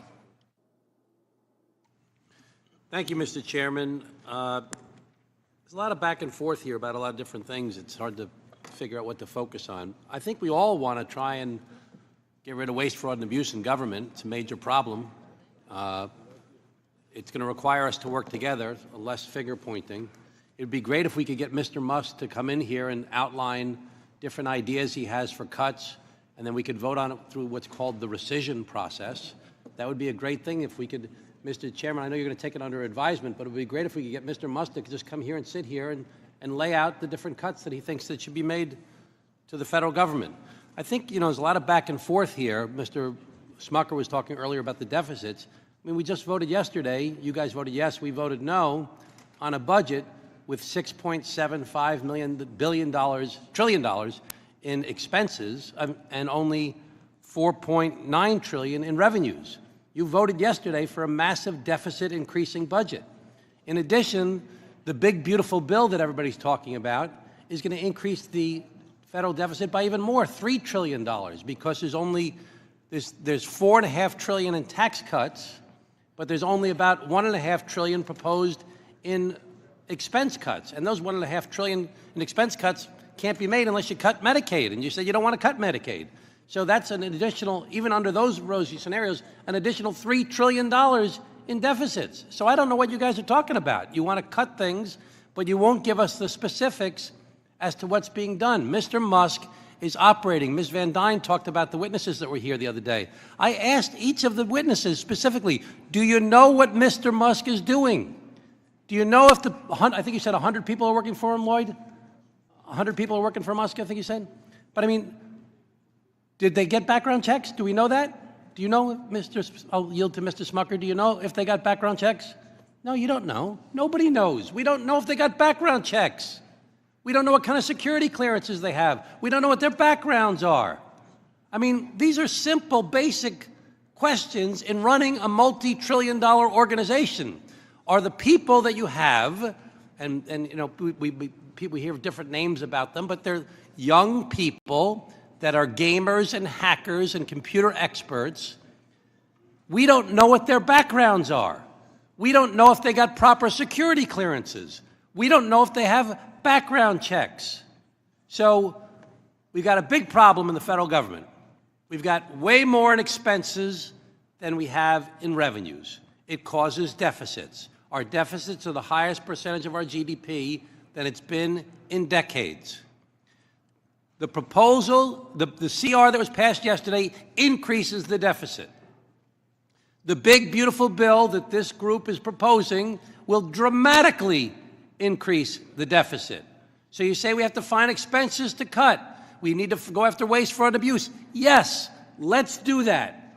But we don't know what the expenses are that they're proposing. They're supposed to come before the Congress and propose specific cuts so that we can adjudge whether that makes sense. I don't think anybody here supports the idea when they cut the people that oversaw the nuclear stockpile. Nobody thought that was a good idea. Nobody thought it was a good idea when they cut the people that oversee the avian flu. Nobody thought it was a good idea when they cut the people that oversee a measles outbreak. Nobody thought those were good ideas. I don't think anybody here is going to think it's a good idea when they're cutting thousands and thousands and thousands of employees at Social Security, so that when people start calling up Social Security and they can't get their calls answered, and then you guys are going to say, look at that, I told you it was broken, but you want to cut 10,000 employees out of the 54,000 that are there. And then there's going to be an argument, like there's been in the past, to privatize Social Security. So let's just work together. Let's say we all want to try and balance the budget. We all want to get rid of waste, fraud, and abuse. To do that, we have a process and procedure in place for the federal government. You can't do it through impoundment. That's been ruled by the courts, and there's laws specifically passed by Congress that you can't do it that way. You have to go through the rescission process. So to come and make a proposal, I want to cut this, I want to cut that, I want to cut this, I want to cut that, this doesn't make sense, that doesn't make sense, and then we decide yes or no based upon those individual things. It's a process that you're supposed to go through. It's not supposed to be done in the dark by some 20-year-old kids that we don't know if they got background checks or not. So let's all work together and try and accomplish our common goals of trying to make our country a better place. Thank you. I yield back. Mr. Neal. Thank you. I move to strike the last word, Mr. Chairman. I want to recognize Ms. Chu, first of all, for a unanimous consent request. Yes, I have a unanimous consent request. Ms. Van Dyne said that we hadn't asked Mr. Musk to appear before the committee, and I have here a letter of February 6, 2025, over a month ago, signed by Congressmember Gwen Moore and myself, asking Secretary Bessent and the head of Doge, Mr. Elon Musk, to appear before the committee. Without objection. And I yield the balance of my time to Mr. Doggett. Thank you very much. Today's resolution and our consideration is not the first time we've sought this information. On February 5th, every Democrat on this committee wrote to the Secretary of the Treasury, Mr. Bessent, and the acting commissioner, Mr. O'Donnell, at the Internal Revenue Service, and asked for the same information we are seeking today. Very same facts that we sought from them over a month and a half ago. Mr. Chairman, I would ask unanimous consent to put these letters into the record. Without objection. And as Ms. Chu just pointed out, the next day, February the 6th, after a meeting with Speaker Johnson, they affirmed in their letter, Ms. Chu and Ms. Moore, members of this committee, that they were looking forward to having Mr. Musk here and others from Doge, because we had an oversight committee set for a meeting to explore these matters. We're promised that that witness would appear. And so who came? Several witnesses who, when questioned, indicated they didn't have any facts. They could say that Doge had done nothing because they knew nothing. And so here we are 6 weeks later. This resolution was originally presented to the committee on February the 12th, our third attempt to get this information, and yet nothing has been forthcoming. And this morning we hear, I must say, the very laughable suggestion that the reason Mr. Musk is not here is because Democrats didn't ask him. That just doesn't meet a test of the least bit of credibility. It is as incredible as some of the things that President Trump has been telling us, like his false claims, really his lie, that people who were of advanced years, 125, 150, 350 years, were getting Social Security, all done to discredit Social Security. What is at stake with our privacy? Well, Mr. Schneider pointed out that one of the issues here is the danger of identity theft, a serious danger that many Americans have experienced, the horror of having their identity stolen and finding out they have to undo everything that affects their life because this has happened. And here we have a group of musketeers who couldn't even protect their own website from being hacked, and yet they may have access to extensive private information. The second concern I've raised is about tax payments, that people in my district and across the country are submitting far fewer tax returns than they did last year this time, because many of them are concerned that their data will be exposed. And privacy overall. There was a time that the Republican Party cared about the privacy of individual Americans, thought that government overreach was a problem, opposed to national identification cards and other ways that might be intrusions on Americans. Well, let me tell you what data that Musk and the Musketeers were accessing. Information about every single wage earner in this country and their employer. Wages, employer tax identification numbers, Social Security numbers, verified dates of unemployment insurance, Social Security records. And what they have told us this morning, other than these laughable suggestions, is that the only way that they, as Republicans in this new administration, can fight waste, fraud, and abuse is to expose the information, the private information of American citizens across this country. The only way they can fight waste, fraud, and abuse is to invade individual privacy and to give it to people like the 25-year-old self-described racist who expressed particular disdain for South Asians who are great members of our country, to give it to that kind of person to do with what they may. That is wrong, and this resolution of inquiry does not slow the effort of fighting waste, fraud, and abuse. It does advance the effort of protecting the privacy of every single American, and I urge its adoption. Thank you. Are there additional members who wish to strike the last word? Seeing none, are there any amendments to the resolution? Seeing none, I will now recognize Mr. Buchanan for the purpose of offering a motion. Mr. Chairman, I move the committee report H.Res 127 adversely to the House of Representatives. The question is on the motion to report H.Res 127 adversely to the House of Representatives. The clerk will call the roll. Mr. Buchanan. Yes. Mr. Buchanan, yes. Mr. Smith of Nebraska. Yes. Mr. Smith of Nebraska, yes. Mr. Kelly. Mr. Kelly, yes. Mr. Schweikert. Yes. Mr. Schweikert, yes. Mr. LaHood. Mr. Arrington. Mr. Estes. Mr. Estes, yes. Mr. Smucker. Mr. Smucker, yes. Mr. Hearn. Yes. Mr. Hearn, yes. Mrs. Miller. Yes. Mrs. Miller, yes. Dr. Murphy. Dr. Murphy, yes. Mr. Kustoff. Mr. Kustoff, yes. Mr. Fitzpatrick. Yes. Mr. Fitzpatrick, yes. Mr. Stubbe. Mr. Stubbe, yes. Miss Tinney.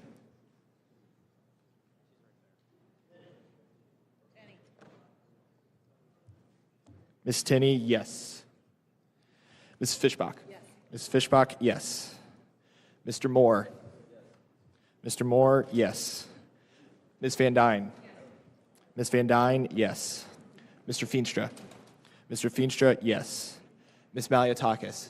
Ms. Malliotakis, yes. Mr. Carey. Yes. Mr. Carey, yes.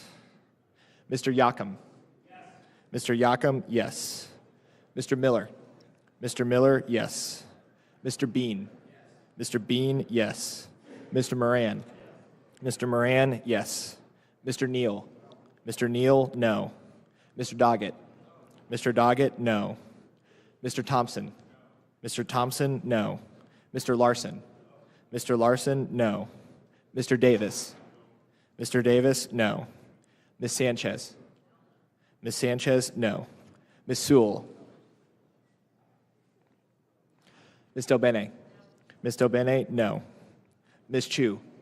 Ms. Chu, no. Ms. Moore. Ms. Moore, no. Mr. Boyle. Mr. Byer. Mr. Byer, no. Mr. Evans. Mr. Evans, no. Mr. Schneider. Mr. Schneider, no. Mr. Panetta. Mr. Panetta, no. Mr. Gomez. Mr. Gomez, no. Mr. Horsford. Mr. Horsford, no. Ms. Plaskett. Ms. Plaskett, no. Mr. Swazi. Mr. Swazi, no. Mr. LaHood. Mr. LaHood, yes. Mr. Arrington.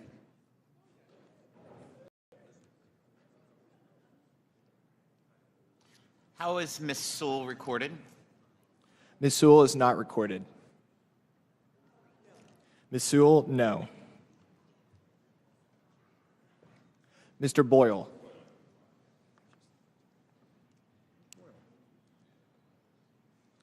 Chairman Smith? Yes. Chairman Smith, yes.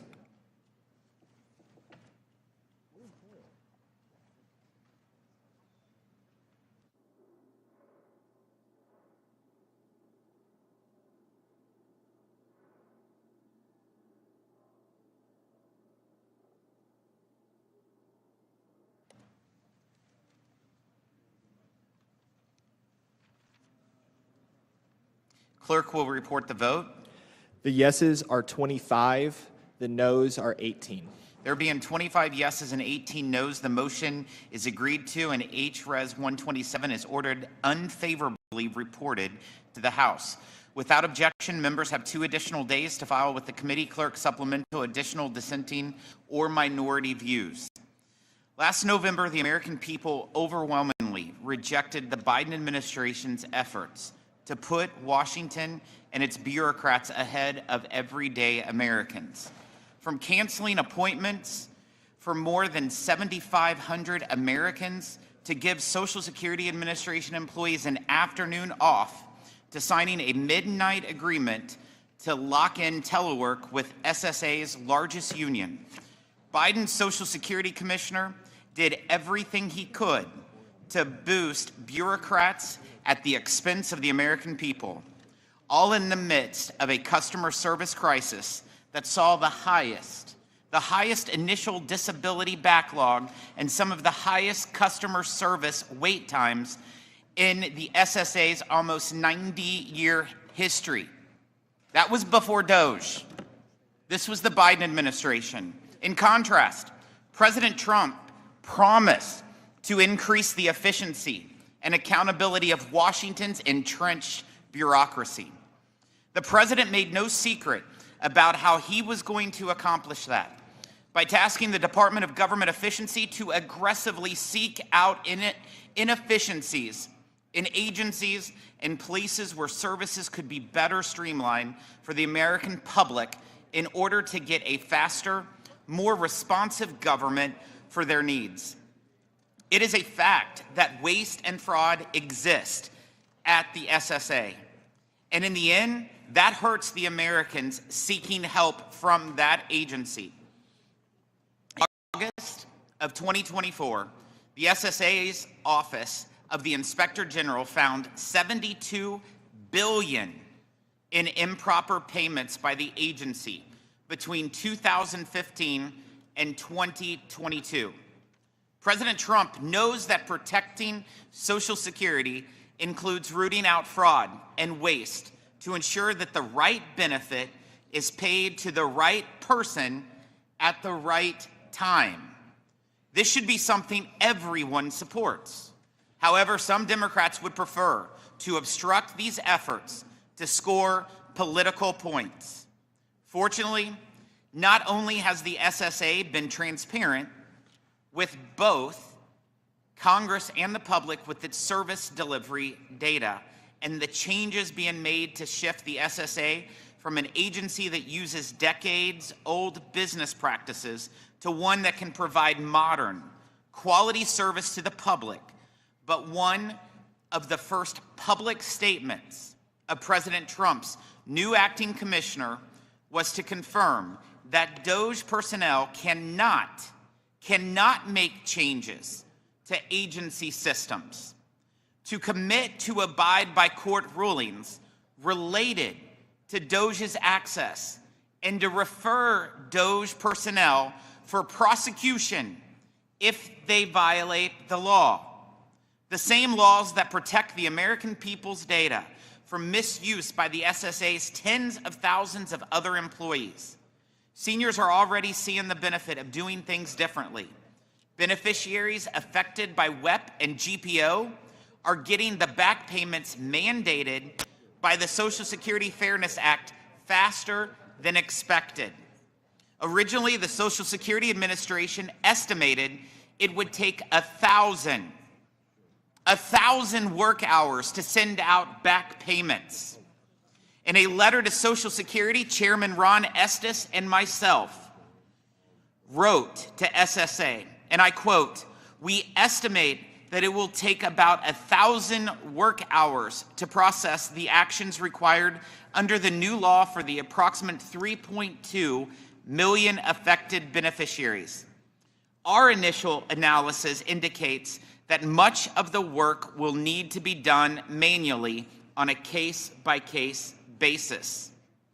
Since that letter from SSA was sent in January, the Trump administration's embrace of automation and technology has made a night and day difference for those affected seniors. Under President Trump, the SSA has already sent more than 71% of all back payments to the 3.2 million affected beneficiaries. This is how the agency should work. Not wait 1,000 man-hours to do 3.2 million cases hand by hand, but automation to deliver for the American people, and President Trump, in fact, has delivered that in 7 weeks. 7 weeks. The agency quickly implements the laws to get benefits in the hands of Americans as soon as possible. We shouldn't be holding out. While Democrats may want to use scaremongering to score political points, the facts are not on their side. They simply aren't. President Trump did not touch Social Security benefits during his first term. He campaigned on protecting and preserving his Social Security benefits in his first reelect, and his second reelect. In all those campaigns, he has been consistent. And for any member of this body to say otherwise is just saying unfactual representation of President Trump. I now recognize the ranking member from Massachusetts, Mr. Neal, for his opening Thanks, statement. Mr. Chairman. And just before I yield my time, can we all agree that there is nobody 300 years old receiving a Social Security check? Can we also agree that 99.2% of Social Security recipients receive their checks on time? And 72 million Americans receive Social Security, and we're complaining about 1,000 hours of man and woman power? Members of Congress spend a lot of their time making sure those checks are on time. The head of Doge has said that Social Security is a Ponzi scheme, and the president has not corrected him. I yield the balance of my time to Mr. Larson for his great work on Social Security. Thank you, Mr. Neal, and thank you, Mr. Chairman.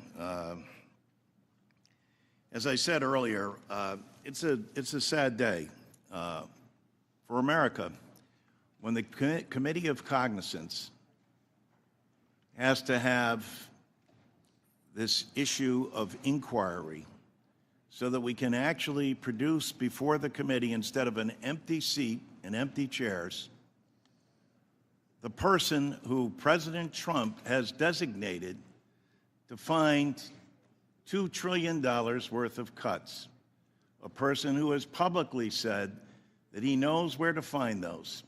They're in what he calls entitlements.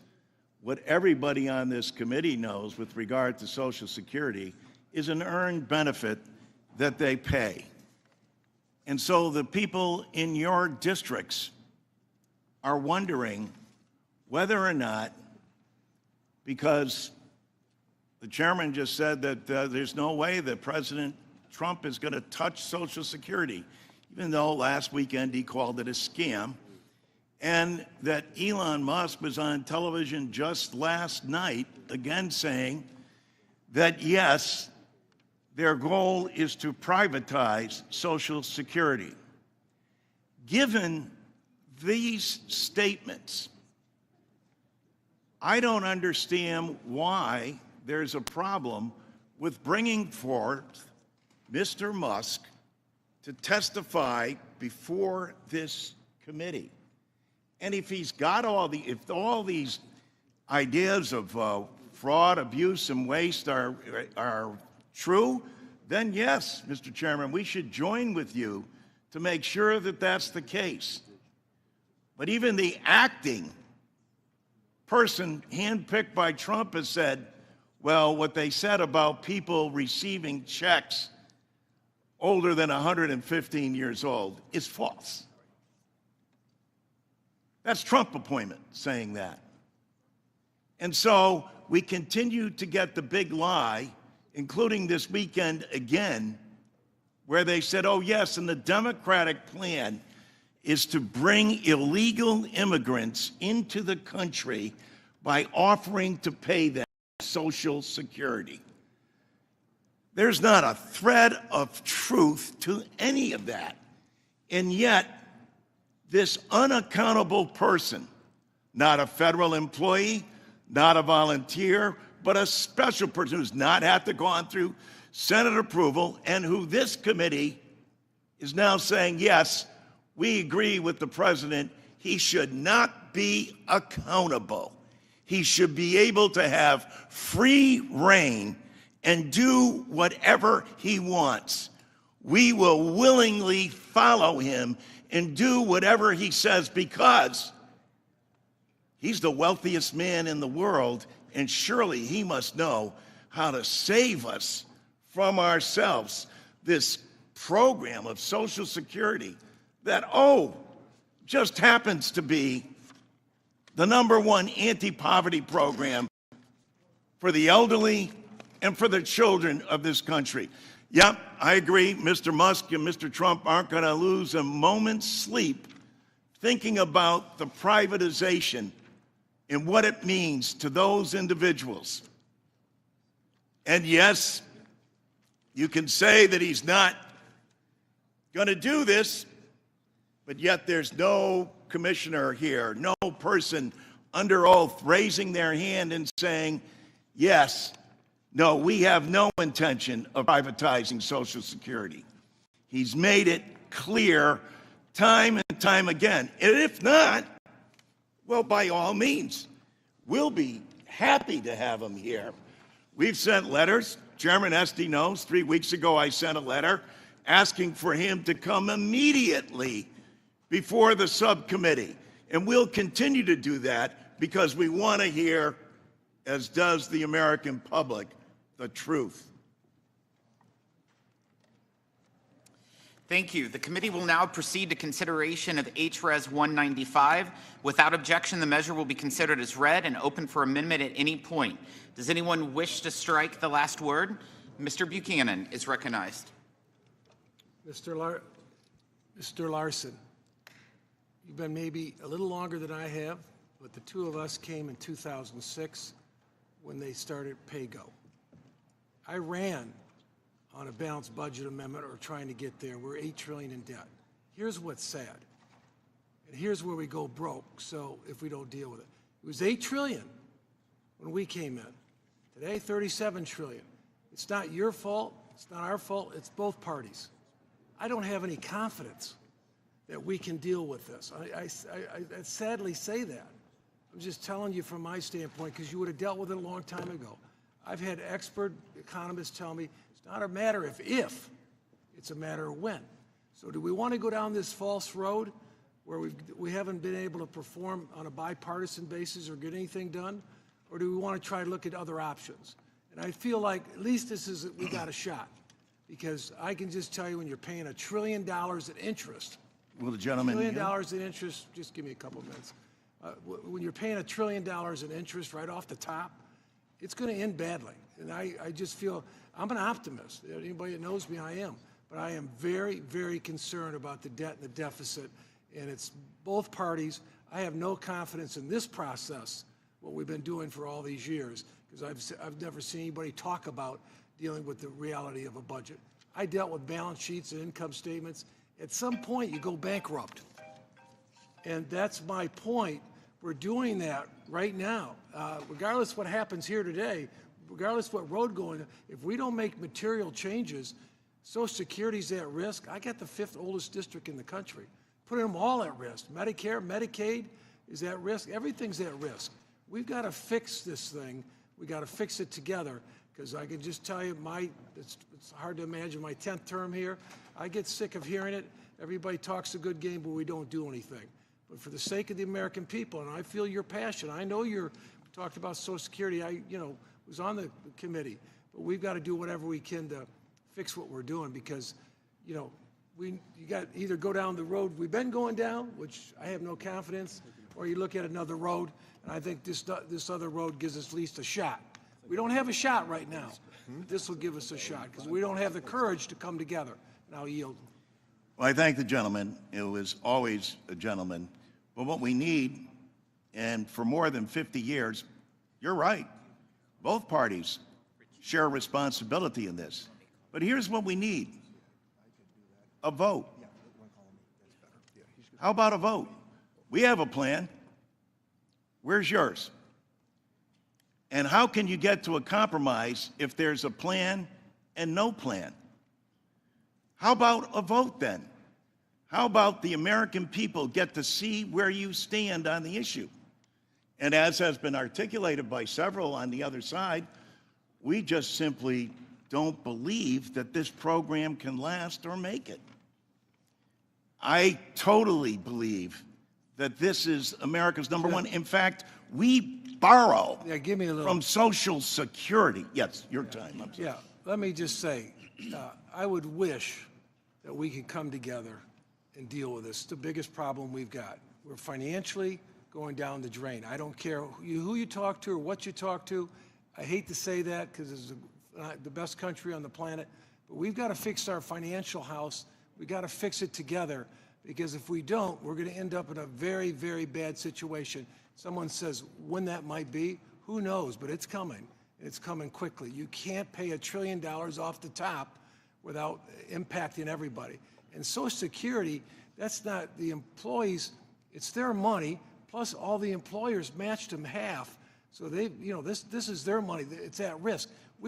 There's no trust fund for it. They took all the monies out in the 60s in terms of Social Security. So they're counting on the viability of America. That's not true. Okay, well, that's kind of what I understood. But Well, that's not true at all. In fact, the federal government borrows from Social Security. I'm going to yield back, so yeah, I'll reclaim my time. Thank you. Yield back. Mr. Neal. Thanks, Chairman. I move to strike the last word. So I heard the gentleman's argument, and I think it's very sincere. But what's missing is, in the next few weeks, we will be asked to add $4 trillion to the debt because of tax cuts. That's the great irony or inconsistency of this argument. So let me give you a name here. Bill Clinton balanced the budget 4 times, and then tax cuts in 2001 and 2003. We're being asked for big tax cuts again here in the next few weeks, but under the guise that we're going to balance the budget with more tax cuts? The numbers don't work. And incidentally, for the record, Social Security right now is running a surplus of $2.7 trillion. That's a fact. And I call attention to that because happy to have the discussion about balancing the budget. Some of us actually participated, cast some really tough votes for spending cuts and tax increases twice. Bush Sr., Clinton twice, cuts and tax increases to balance the budget, and it worked. The answer from the other side is, if we just have more tax cuts, just add more to the debt, that somehow the debt shrinks? I mean, the consistency of the argument here is that more tax cuts will balance the budget, and then we'll camouflage it by borrowing $4 trillion that we will be asked to take up here as we lift the debt ceiling once again. I'm all in for a sincere conversation of how to get there. If the other side is sincere about it, let's engage the conversation. Thank you, Mr. Chairman. Mr. Doggett. Thank you, Mr. Chairman. All Americans know that President Trump has pledged to protect Social Security, just as he has pledged tariffs, and they've been on one day and off the next, just as he has gone back and forth on his position on reproductive freedom for women in this country. And so why do I question the commitment to Social Security? Because I think it's more important to look not at a president who is well known as a man of his last word, by what he says, but by what he does. And what he has done is to appoint a man who has called Social Security a Ponzi scheme, who this week has attacked the programs that Americans pay into in every paycheck, Medicare and Social Security, as being entitlements. Yes, you should be entitled to what you pay into over your work life for your Medicare and your Social Security, but he says it's a Ponzi scheme and that entitlements are the place to cut. So that's the first place. The person he chose to raid Social Security does not believe in Social Security. Number two is that we have seen this president come, not unlike the chairman of the committee this morning, but provoking much more extended laughter from Republicans in his recent speech to Congress. And what was this laughter about? All the fraud at Social Security. Can you imagine? They have on their payout someone who has 350 years old, older than our republic. Can you believe this? No, you can't believe it because it's a lie.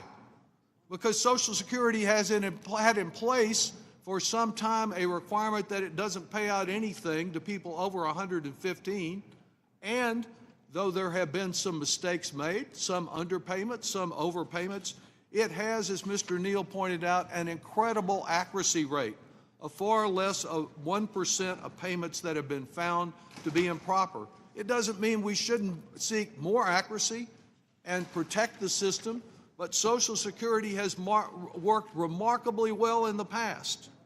And that takes me to the third thing that President Trump has done that is inconsistent with his claim that he will protect Social Security and won't switch his word around as he has done on one public issue after another, and that is the determined effort of this administration to wreck the Social Security Administration. Those checks don't come down as manna from heaven. They come down because there is a dedicated workforce that is ensuring that Social Security continues to pay out month after month.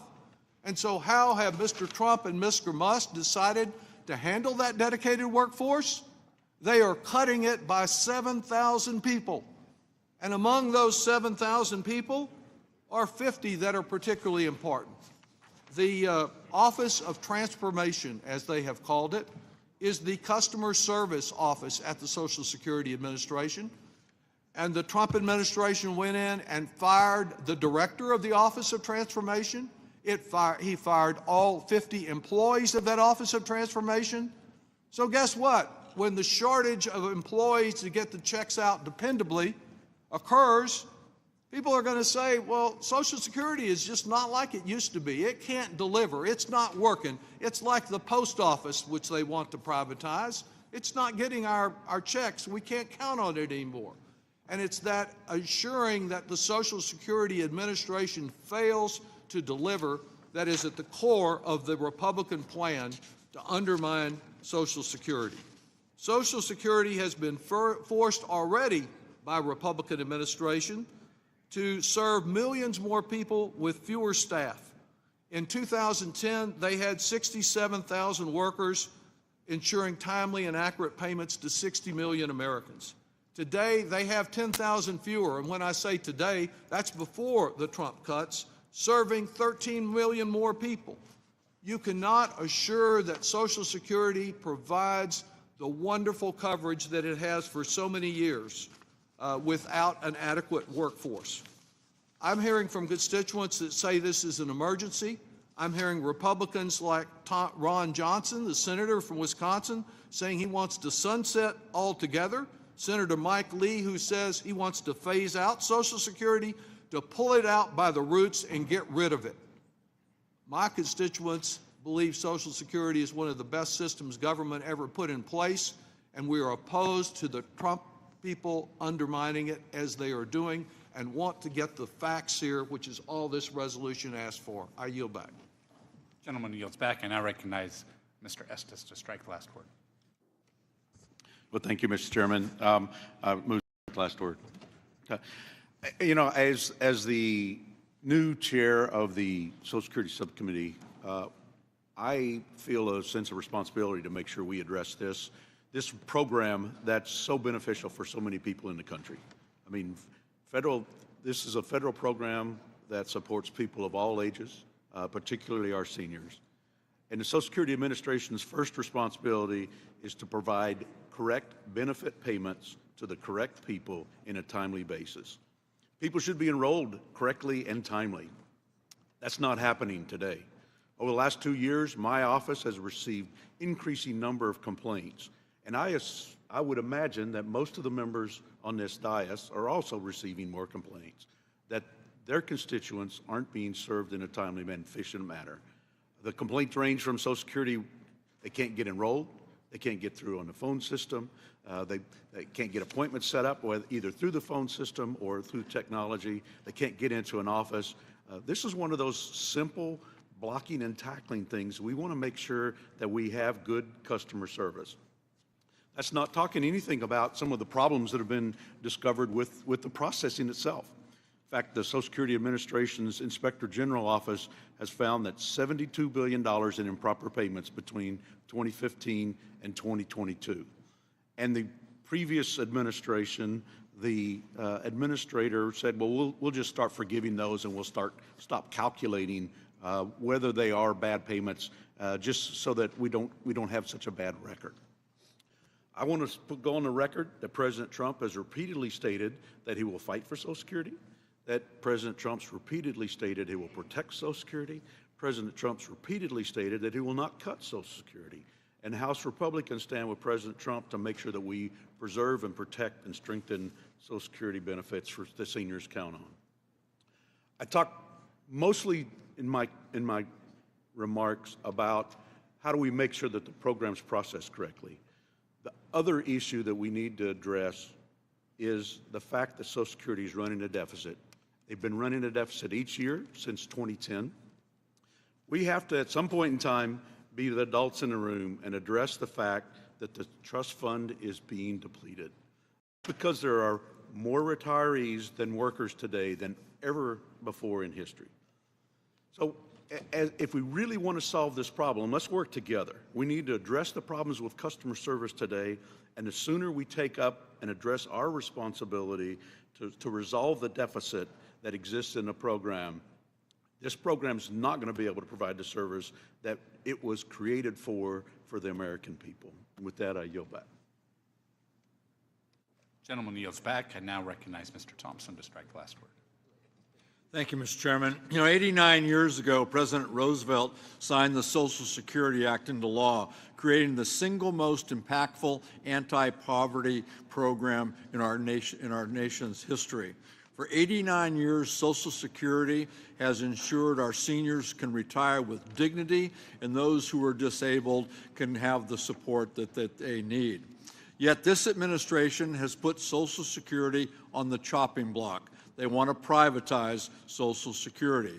Elon Musk has called it the biggest Ponzi scheme of all time and has suggested it will be the primary target of his cutting efforts. My colleague mentioned that the Republicans' sole purpose, focus is to improve customer services. Well, it's interesting because these cuts that have already coming out of the administration are already in the works. Doge announcing the closure of 47 field offices and 6 regional offices. How does that improve customer service? Career professional staff and former administrators of Social Security have warned that for the first time in 80 years, benefits may be disrupted.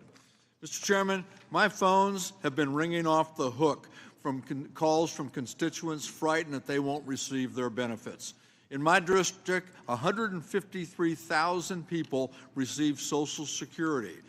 Over 120,000 retirees, over 6,000 children, 8,000 widows, and over 12,000 disabled workers. And this amounts to $286 million every month coming into my district from Social Security checks. And that multiplies across our community, improving the economic situation at home. And that's the same for everybody on this dais. The multiplier effect of these Social Security checks coming into your community can make or break your local economy. I understand why my Republican colleagues have canceled their town halls and refused to answer questions, refused to bring witnesses in. They know that what they're doing is wildly unpopular, since 87% of Americans say supporting Social Security should be a top priority for Congress. The American public deserves to know. They're demanding to know what this administration plans to do with Social Security. If this administration claims to be the most transparent in history, why are our Republican colleagues not interested in voting to ensure that that transparency is in effect with this resolution? Mr. Chairman, this is the most significant committee in Congress. Please exercise the authority you have to ensure that America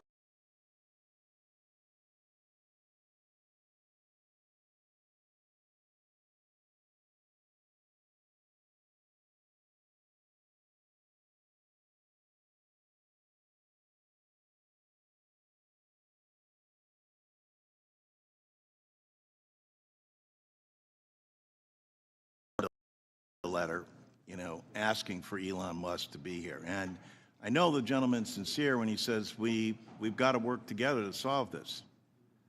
We do. So we have a plan. Let's put it out there and have a vote. If you've got a plan, by all means, put it out there. It seems like the person who has a plan is Elon Musk. And that's why we've asked that he come before here to please explain to us what his plan is. I don't see where that is such an astounding thing to ask for in a democracy and in a democratic republic. We have a plan. You disagree with it? That's fine. That's what a democracy is all about. Are there improvements that could be made? Of course, there always are. Are there compromises that could be made? Certainly.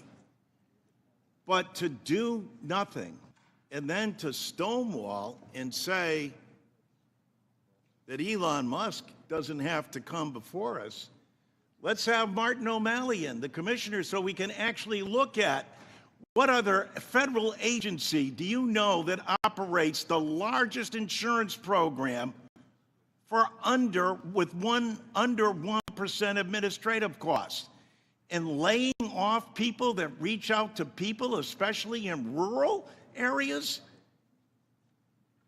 and shutting those down so that they can't get the service they need, and then calling Social Security incompetent? Gentleman's time has expired. Mr. Davis is now recognized. Strike the last word. Thank you, Mr. Chairman. You know, as I listened to this discussion, and I've listened all morning, I'm reminded that my father used to tell me that what you do is far more telling than what you say. And so we hear that, no, we're not going to affect Social Security. It's hard to make me believe that if you are closing offices, if you are firing staff. There's nothing more important in my congressional district than Social Security, especially to the more than 150,000 seniors whose only source of income is Social Security. The individuals with disabilities whose only source of income is Social Security. And yet, there seems to be this notion that we can fix it by laying people off, cutting staff, closing offices. It's just hard for me to reconcile that and understand it. Social Security is the lifeline for all of these individuals, and it's the only protection that they have from absolute poverty. Absolute poverty. And the notion of privatization, I would much rather rely upon a proven system than some undeveloped, untried, never put together system that would simply allow hedge funds, private investors, and those who operate big businesses to make more money at the expense of the people that the services ought to be provided for. And it's for that reason that I think any changes, any thoughts, any ideas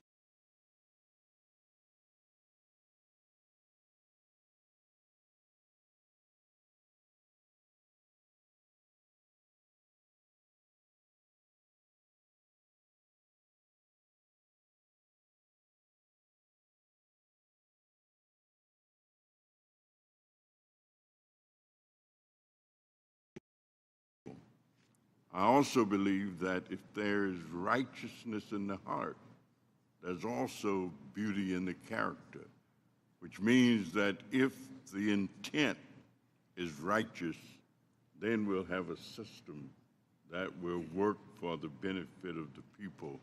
So I thank you, Mr. Chairman, and yield back the balance of my time. The gentleman yields back the balance of his time. I now recognize Ms. Sanchez to strike the last word. 5 minutes. Thank you, Mr. Chairman. This resolution of inquiry asks about staff reductions, closures, and consolidations of Social Security offices. The implementation of the so-called Department of Government Efficiency has caused widespread confusion and chaos. Illegal mass firings of federal workers and cancellation of grants have left my constituents looking for answers. I expect my colleagues have experienced similar questions from their constituents if they are bothering to hear them out. I would expect all of my colleagues to vote yes on this resolution of inquiry, if only to gather much needed information about Elon Musk's actions in the Social Security Administration. Doge's website lists Social Security field office closures in Carlsbad, California, Abilene, Texas, Greenville, North Carolina, and Logan, West Virginia. If it was me representing these cities, I would want more details about why my constituents were losing these valuable services. We all know that Social Security wait times are too long. Office closures will only increase them. I've said it before, and I'll say it again. The richest man in the world is going after Social Security, and he doesn't even understand it, doesn't know how it works. Elon Musk calls Social Security a Ponzi scheme, and because of the cap, Elon Musk paid all of his Social Security taxes on January 1st of this year at 12:15 a.m. He doesn't have to pay a dime more into Social Security after that. My Republican colleagues are smart, compassionate people. I have a hard time believing that they are comfortable slashing the benefits that their constituents rely on. And I have a harder time believing that they don't want to understand what the richest man in the world is doing with their constituents' money and data. This resolution simply asks a question. I look forward to all my colleagues voting yes to find out more about what is happening in their districts. And I want to just say this. At the start of this markup, I had one of my staff call the Social Security customer service line.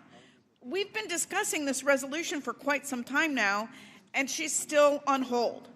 Closing Social Security field offices and reducing staff is only going to increase those hold times for our most vulnerable, I should say. All constituents are valuable, but our most vulnerable constituents. And Republicans don't seem to care, but I suspect that your constituents will. And with that, I yield back. The member yields back. I now recognize Ms. Chu to strike the last word for 5 minutes. I strongly support this resolution of inquiry, and it is because my constituents are sick with worry at the risk of fraudsters having their Social Security numbers, banking information, and other personal information shared with Musk cronies who've invaded the Social Security Administration. So let's be clear. President Trump and Elon Musk have launched a public campaign against Social Security. Mr. Musk is calling Social Security a Ponzi scheme, and both he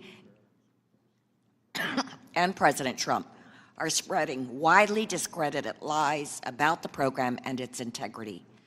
But the facts don't add up. Let me read just a few of the countless news headlines debunking their false claims. The Associated Press says tens of millions of dead people aren't getting Social Security checks despite Trump and Musk claims. ABC News says Musk misreads Social Security data. Millions of dead people are not getting benefits, experts say. CBS News says new Social Security chief refutes claims of deceased people over 100 years old getting checks. The Washington Post says Elon Musk claims of Social Security fraud don't hold up, and here's why. And the New York Times says millions of dead people on Social Security, the agency's own data says otherwise. And in fact, the claims by Elon Musk are based on complete misunderstanding of Social Security's data systems, which often lack complete birth and death information for people born before 1920, before Social Security was established and long before electronic records were kept. A 2023 Inspector General report said that almost none of these people born before 1920 with missing information are paid benefits. But my constituents are also worried because the Trump administration is taking a wrecking ball to the Social Security Administration. Far from making the agency more efficient, they are undermining its ability to serve the public. And why are they trying to destroy the Social Security Administration? It's the first step of a long-standing effort by Republicans to dismantle trust in Social Security and slash benefits. The Trump administration wants to close Social Security offices across the nation and slash the agency's workforce by nearly 1 in 8 employees. Social Security Administration, this administration is already at a 50-year staffing low due to years of underfunding, and it's serving more beneficiaries than ever. How will gutting its workforce help it to serve the American people? Well, the answer is that it doesn't, and in fact, it's very likely a move to undermine confidence so that the Trump administration can privatize it. And with that, I yield back. Member yields back. I now recognize Ms. Moore for 5 minutes to strike the last word. Thank you so very, very much, Mr. Chairman and ranking member and members. I am reminded of what Maya Angelou said when she said, when someone shows you who they are, believe them the first time. And then, of course, Rachel Maddow, who is a news commentator on MSNBC, often says you need to watch what people do and not what they say. And I think that those are very helpful admonitions in view of this discussion here today. We have our Republican colleagues swearing that Donald Trump will not do anything to Social Security. And, you know, from your lips to God's ears, let's hope, you know, I'm on your side. I'm hoping that you're right. But we have known that Republicans have long wanted to destroy Social Security and really privatize it. As a matter of fact, former chair of this committee, my good friend Paul Ryan from Wisconsin, openly tried to privatize Social Security. My own Senator Johnson was the first person I ever heard call it a Ponzi scheme long before Elon Musk was on the scene. And Mick Mulvaney, during the Trump 1 administration, who was a former chief of staff, testified before the Joint Economic Committee that, yes, we need to go after Social Security because just like Jesse James robbed banks, it's because that's where the money is. And so I am, I'm not convinced that they're not going to do it. Musk has just basically said we need to go after entitlement spending, which he designates as Social Security and Medicare. So I think that it's important for our Republican friends not to be willfully ignorant, to be useful idiots about this. And so that's what they say. But what are they doing? Let's look at that. This CR that we passed just yesterday, in order to flat fund the operations of the Social Security Administration, we would have had to have added $600 million. Instead of adding the $600 just to flat fund the agency, they cut it by an additional $100 million. That's $700 million. Watch what they do.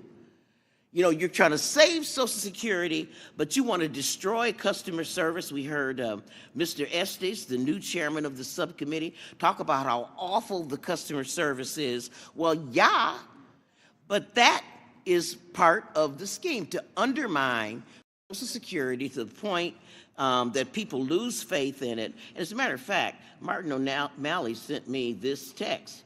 He says they just want to wreck it so they can rob it. And now with this CR and the mass firings taking place at Social Security, as we speak, they are destroying customer service for the American people, driving this agency to collapse and putting at grave and serious risk the monthly benefits of 72 million Americans. That's the former commissioner of Social Security, Martin O'Malley. And then the President Trump tells us that he's going to cut taxes on Social Security. Well, that really sounds great. Send people, I heard, $5,000 checks. That really sounds great. And that, of course, would help people making $20,000, $30,000 immediately, but in the long run, they would be hurt the most, and wealthy people would be helped the most. But in the meantime, it would cost the trust fund $1.5 trillion to do that. Watch what they do, not what they say. That would undermine Social Security tremendously. The Social Security payment accuracy is about 99.8%. So I don't know how much waste, fraud, and abuse can be found in it. This really, the last point that I want to make is that Elon Musk is a tech tycoon. And I wonder what the value of this data is to him. It's immeasurable. So this is a serious conflict of interest for this man to have Social Security data when he is a tech tycoon. Member's time has expired. Thank you so much, Mr. Chairman, for your indulgence, and I yield back. I recognize Mr. Boyle to strike the last word for 5 minutes. Thank you, Mr. Chairman. Strike the last word. Mr. Chairman, 70 million Americans get Social Security. It is the most successful anti-poverty program in American history. It is sometimes called an entitlement. I prefer to call it an earned benefit. Millions of Americans throughout their working careers paid into Social Security with every paycheck. It truly is an earned benefit. Now, there's some who have expressed falsely the notion that somehow Social Security contributes to our national debt. It doesn't at all. In fact, right now, there is a $2.7 trillion surplus in the Social Security Trust Fund.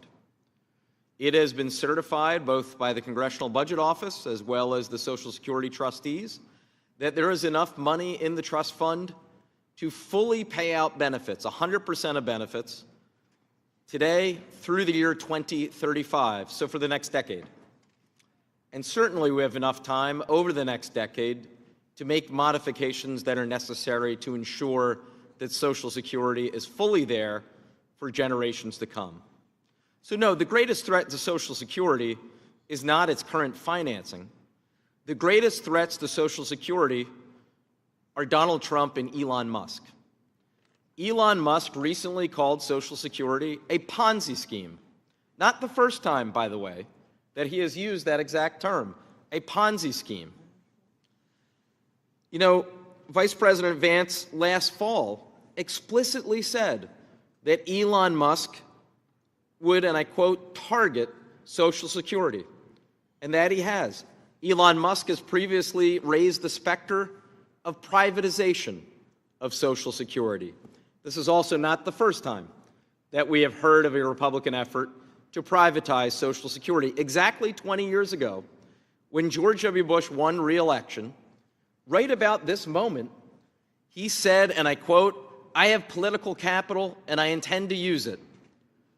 He wanted to spend that political capital on the privatization of Social Security. Fortunately, that effort was defeated. Elon Musk is not the first and won't be the last Republican to call Social Security a Ponzi scheme. There are multiple Republican members of the U.S. Senate serving right now who called it exactly that, a Ponzi scheme, one of whom went further in a legislation that every 5 years, Social Security, Medicare, and Medicaid would have to be reauthorized or they would go away. That is the ultimate goal. We should be under no illusion whatsoever that this so-called Doge effort is to identify waste or fraud. Social Security is a 99.8% accuracy rate. Private sector would do well to meet such a high rate of 99.8%. It is no wonder that Social Security is the most popular government program that we have. So on behalf of my own father and the tens of millions of Americans who rely on Social Security, who have earned that benefit, I know that we on this side of the dais will continue to speak out and defend it. With that, I yield back. The gentleman yields back. Now recognize the member from Virginia, Mr. Breyer. Mr. Chairman, thank you. Mr. Chairman, I move to strike the last word. Gentleman is recognized. Thank you, Mr. Chairman. First of all, we've heard the $72 billion number a number of times. The OIG report from 2015 to 2022. That's an awful lot of money, but let's point out that's less than 1% of the money paid out over that 8-year period of time. It's still a great deal. We need to deal with it, but it's not like show me any organization, any business operation that doesn't have 1% mistake in it, and I'll be astonished. By the way, let me also point out that during that 8-year period of time, Donald Trump was president for those 4 years, 4 of those 8 years. Look, my real deep concern is about Elon Musk's attitude about, his misunderstanding of, and his plans for the Social Security Administration. But let me just first begin with the absolute lack of transparency about Elon Musk himself and his many, many complicated financial interests. I just compare it to my personal experience. When I wanted to serve on the Obama transition team, 2008, I got fingerprinted for the first time. They went and talked to my employees and my neighbors. I had to file extensive background check. It took me hours and to fill out hundreds of pages. When I went to Switzerland for the State Department, I was prohibited from any ties to the business I'd spent decades building in order to prevent any possible corruption. When I came here, when I owned stocks, I had to report them every single month, any activity. We have to do this extensive financial disclosure every May. For 10 years, I've bought every meal, every cup of coffee, paid every toll. Never allowed to promote any business because I'm not special. We are not special. We are servants of the public. And then you get Elon Musk, who is a very special case. He is the greatest possibility for corruption by far in American history. And don't get me started on Tesla advertisements on the White House lawn. My constituents depend on Social Security, not just as an earned entitlement to support them after retirement, but as an agency they expect to work with when we need it. Every year I go to our Social Security office to visit, pump them up, and I'm so impressed with how hard everyone is working. Everyone's busy the entire time. So closing offices and messing with a system that people have paid into their entire lives, closing without full transparency, it's just crazy. I can't imagine a need to access Social Security payment information in this manner, short of trying to dismantle the agency. We've heard again and again that Musk thinks it's a Ponzi scheme. But look, if someone's messing with my money, I want full transparency of what they're doing. And the Trump-Vance administration has the Silicon Valley perspective of move fast and break it. But that doesn't work with the federal government. It doesn't work with the social administration. And if the goal is to derail and dismantle the Trump Social Security, Trump shouldn't hide that. My Republican friends have again said today they have no intention of doing that. But when Musk and Trump close offices, fire employees, make it harder to get the phone answered, make it longer to get an appointment, when they destroy people's confidence in the most important anti-poverty program in the history of mankind, what else are we to conclude? If they can make Social Security dysfunctional, why not turn over the $2.7 trillion of assets to private sector where it can generate huge profits for a handful of money managers? This inquiry supports bringing all those actions to light. And if my Republican friends are not ashamed, they should support this simple inquiry. I yield back. Member yields back. I now recognize Ms. Van Dyne. Thank you very much. 5 minutes to strike the last word. Thank you very much, Mr. Chairman. You know, when President Trump got elected, he promised to change the status quo and bring accountability to D.C. And that starts with an in-depth review of the agencies, including Social Security, that pay trillions of dollars a year out. Doge employees are subject to the same legal penalties, and I want to make sure that we are understanding that because we've seen a lot of unsubstantiated charges today. But they are subject to the same legal penalties and fines for improper disclosure of sensitive information as every other Social Security Administrator employee. In fact, the acting commissioner of Social Security affirmatively stated that Doge personnel cannot make changes to agency systems, benefit payments, or other information. They only have read access. Doge personnel must follow the law, and if they violate the law, they will be deferred to the Department of Justice for possible persecution. The status quo is no longer acceptable, and Americans voted for change, and President Trump is delivering. In fact, we've heard some complaints today about the level of quality of customer service. I would have them know that I've got great news for my colleagues who requested information about the service provided by Social Security's National 800 number. Not only does the Social Security Administration already publicly post up-to-date information on the performance of that 1-800 number, but including information asked in the ROI, but that information is showing significant improvement since the service delivery lows under the Biden administration. I asked for unanimous consent to submit for the record a chart from the SSA's website showing that the 800 number's average speed of an answer for this fiscal year is 21.6 minutes. This is down, by the way, from 35.8 minutes during the Biden administration. So I would hope that all of my colleagues on the other side of the aisle would be thanking President Trump. But I also want to talk about some of the most egregious and easily provable lie that we've heard on this side, that President Trump wants to get rid of or deduct from Social Security, wants to reduce Social Security. President Trump has promised to increase the efficiency and accountability of Washington's bureaucracy. It is a fact that waste, fraud, and abuse exist at the Social Security Administration. Fact, the Social Security Administration made an estimate of $72 billion in improper payments between 2015 and 2022. It exists. We know that it exists. The Social Security's Office of the Inspector General found that. President Trump has repeatedly stated that he will fight for Social Security. President Trump has repeatedly stated that he will protect Social Security. And President Trump has repeatedly stated that he will not cut Social Security. House Republicans stand with President Trump's commitment to preserving and strengthening Social Security benefits for seniors that they count on. But in addition to that, I don't want to just talk for the president because we have all heard him say it numerous times, but let the president's words speak for themselves. Other than this fraud or something, we're going to find it's going to be strengthened, but it won't be touched. Medicare, Medicaid, none of that stuff is going to be touched. Nothing. Social Security will not be touched. It'll only be strengthened. I'm not going to touch Social Security, Medicare, Medicaid.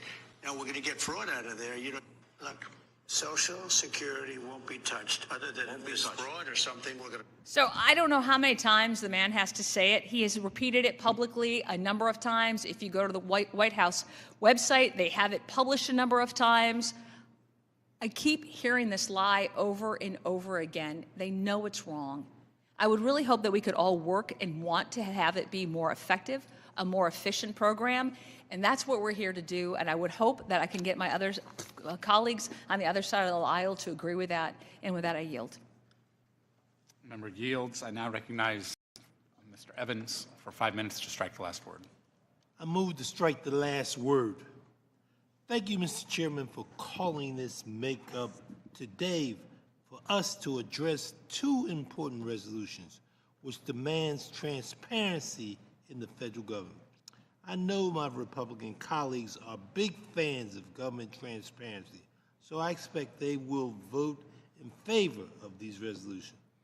Over the weekend, I held a town meeting, thousands of constituents in my district. During my town hall, numerous constituents submitted questions regarding the treatment that the Trump administration posed to Social Security. Many of my constituents wanted to know what Congress is doing to protect the information from Trump, Musk, and their hackers that are taking over the government. The answer to them is that this bill is what the government is doing. By paying the resolution of inquiry, Congress will be able to demand answers from the administration on how American data being illegally retrieved from addressing the Social Security Administration and is being restricted on how service and payment to Social Security recipients will be impacted. I think it would be a no-brainer that this committee would want more information on how our constituents are being served and how the official handling this information are being honored. A vote against this resolution is a vote to protect Donald Trump and Mr. Musk and vote against protecting the American people. Mr. Chairman, there's probably no more significant issue, as you heard the members talking about Social Security and what it means. All of us stand behind it, particularly on the Democratic side, because for what is done, it's an earned benefit. It's something people need. So I thank you, Mr. Chairman, and I'd like to yield, pass it to Mr. Thompson. Thank you, Mr. Evans, for yielding. I just want to point out that was mentioned by one of our colleagues that the President Trump has made all these pledges and promises to protect Social Security, and we shouldn't be worried. But we are worried because, you know, his right-hand person is calling it a Ponzi scheme. Republican members of Congress have bills to do away with it and to privatize it and to let it phase out. This is terribly concerning. And I want to point out that all of these promises that then candidate Trump made, we're hearing about from our friends on the other side of the dais, none of those were a promise to privatize Social Security. And that's what he's talking about now. It's been pointed out that he's against waste, fraud, and abuse. Well, we're all against waste, fraud, and abuse. But the fact of the matter is the Trump administration is firing federal prosecutors across the country, threatening to impeach any judges that don't agree with him. And it looks to me like if there's a big void in this fraud area, if there's all this fraud that's being being discovered, why aren't there charges being filed? Fraud is against the law. And if someone breaks the law, you file charges against them. I haven't seen any fraud charges being brought up after all this investigative work. Waste, we've seen the result of all of the reported waste, the waste of people 350 years old collecting Social Security benefits, we already know that that's just not only a false claim, but it's a laughable claim. So I'm not sure where this waste is. If there is waste, let's work together to do away with it. And as far as abuse, the most abuse that I've seen so far is the abuse that our constituents who rely on Social Security and Medicare or Medicaid are experiencing right now. That's very abusive what's going on. I yield back the balance of my time. Gentleman yields back. Now recognize Mr. Snyder for 5 minutes to strike the last word. Thank you, Mr. Chairman. I move to strike the last word. I'm proud to join my Democratic colleagues today to support H.Res 195 to compel the Trump administration to provide to this body all information pertaining to Elon Musk and his Department of Government Efficiency's attacks on the Social Security Administration. I can tell you my constituents are writing, calling, pleading. They are profoundly concerned about what the DOGE or Doge is doing to Social Security. Maybe there's a good plan, but they don't know, and the words we're hearing, Elon Musk calling it a Ponzi scheme, give reason, legitimate reason for concern. The American people deserve to know what Doge is doing, whether it is strengthening or undermining Social Security and the safety net in this country. Social Security is an earned benefit. Period, stop. After a lifetime of hard work, millions of current and future retirees are counting on their Social Security benefits that they worked for, they paid for, that they have earned. I didn't think that I would have to sit in this hearing room and make the case to my Republican colleagues, but we must do everything we can to protect Social Security. 40-plus years ago, Congress worked together to strengthen Social Security for the next generations. That burden is falling on us, and unfortunately, we are turning our back and abdicating our responsibilities, Congress's responsibilities, acquiescing to the demands of an unelected oligarch. Social Security is under direct threat from Elon Musk and Doge. The millions of workers who have followed the rules for their entire careers and paid into this system deserve to trust that their hard-earned benefits will not be cut by an unelected oligarch. My Republican colleagues today will tell you that the Trump administration will not hurt Social Security benefits. We even heard a recording of the president's voice, and that the Democrats are needlessly causing panic or obsessed with Elon Musk. Let me be clear. I would love to never think or hear from Elon Musk ever again. I wish I could count on the president to be true to his words. History has shown otherwise. This week I had a telephone town hall, and I promise you that the people on that town hall are frightened about the actions of Elon Musk and the false promises of President Trump. They are scared that their benefits are at risk. I wish I could provide them the comfort and confidence that Social Security is safe. But sadly, that's not the world we're living in today. Elon Musk thinks Social Security, and again I am quoting, is the biggest Ponzi scheme of all time. And he's the one in the driver's seat. Benefits that are earned by people working and paying into a system are not a Ponzi scheme. Elon Musk has said that the fraud in Social Security is the big one to eliminate. I agree we should eliminate fraud. We should work to eliminate waste. We can all agree that there are improvements to be made in the federal government, and processes can always be made more efficient to better serve the American people. That's not what Doge is doing. In my home state of Illinois, we have 2.3 million Social Security beneficiaries, people who rely on their Social Security income that they paid for and earned to make ends meet, to give them the security and a dignified retirement. They want good customer service. We talked about it here. One of my colleagues said that, hey, we're improving customer service. Well, Doge is planning to close Social Security field offices and hearing offices and reduce staff.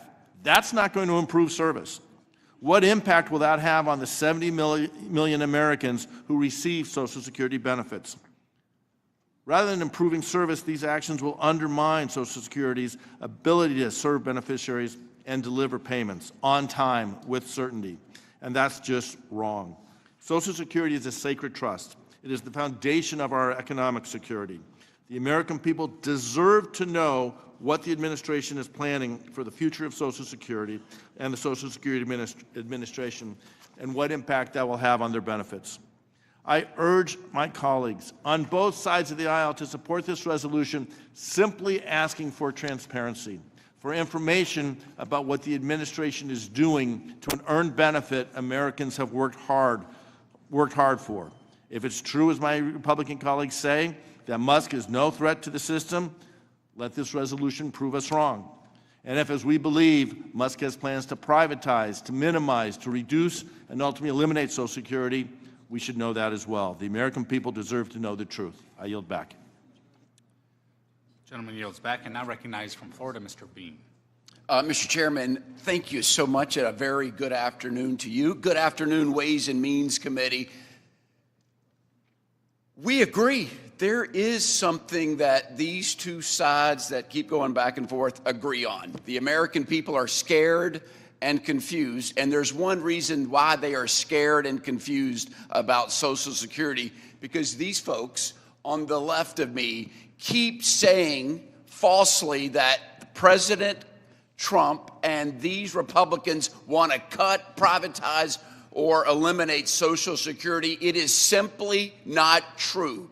When you bang your hand on the dais and you raise your voice to scare the American people and confuse them, I don't think it does us any good. Because I'm going to tell you the truth, American people. I don't know what camera to look at if I'm looking directly at the American people. The American people need to know this town, our government, is addicted to spending. They're addicted to spending, and we are an addict of spending. Both parties have abused it.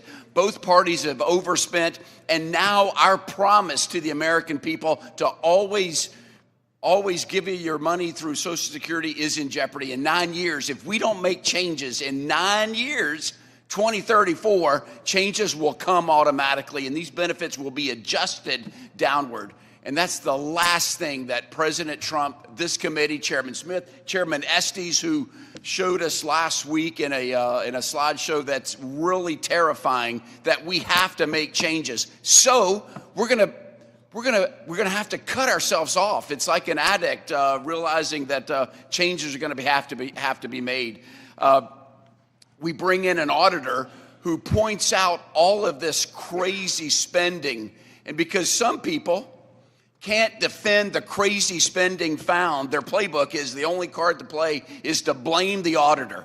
As if we owned a store that was robbed. Elon Musk watches the video and says, here's who stole from you, and then we say, oh my gosh, I can't believe he looked at the videotape. He had no authority to look at the videotape of who robbed me. So people, we have to come together, and I want you to know your words have consequences. You have vilified Elon Musk, who's working for free. He is a government employee, but he's working for free. I've got 2 articles of massive attacks nationwide on Elon Musk's Tesla program and dealerships. And Mr. Chairman, with your permission, I've got a CBS News article, Molotov cocktails, arson, graffiti across the nation, as well as an online edition of Order in Courts of all of the things that are happening to charging stations across the United States. And without objection, I ask that they be entered into the record. Without objection, so ordered. So we're addicted to spending. We got to cut ourselves off. Now, I know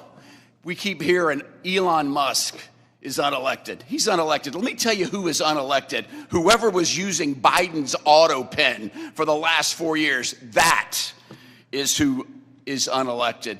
I've heard some history stories this morning. I'm going to give you the history, the real history of the last time we came together to solve problems.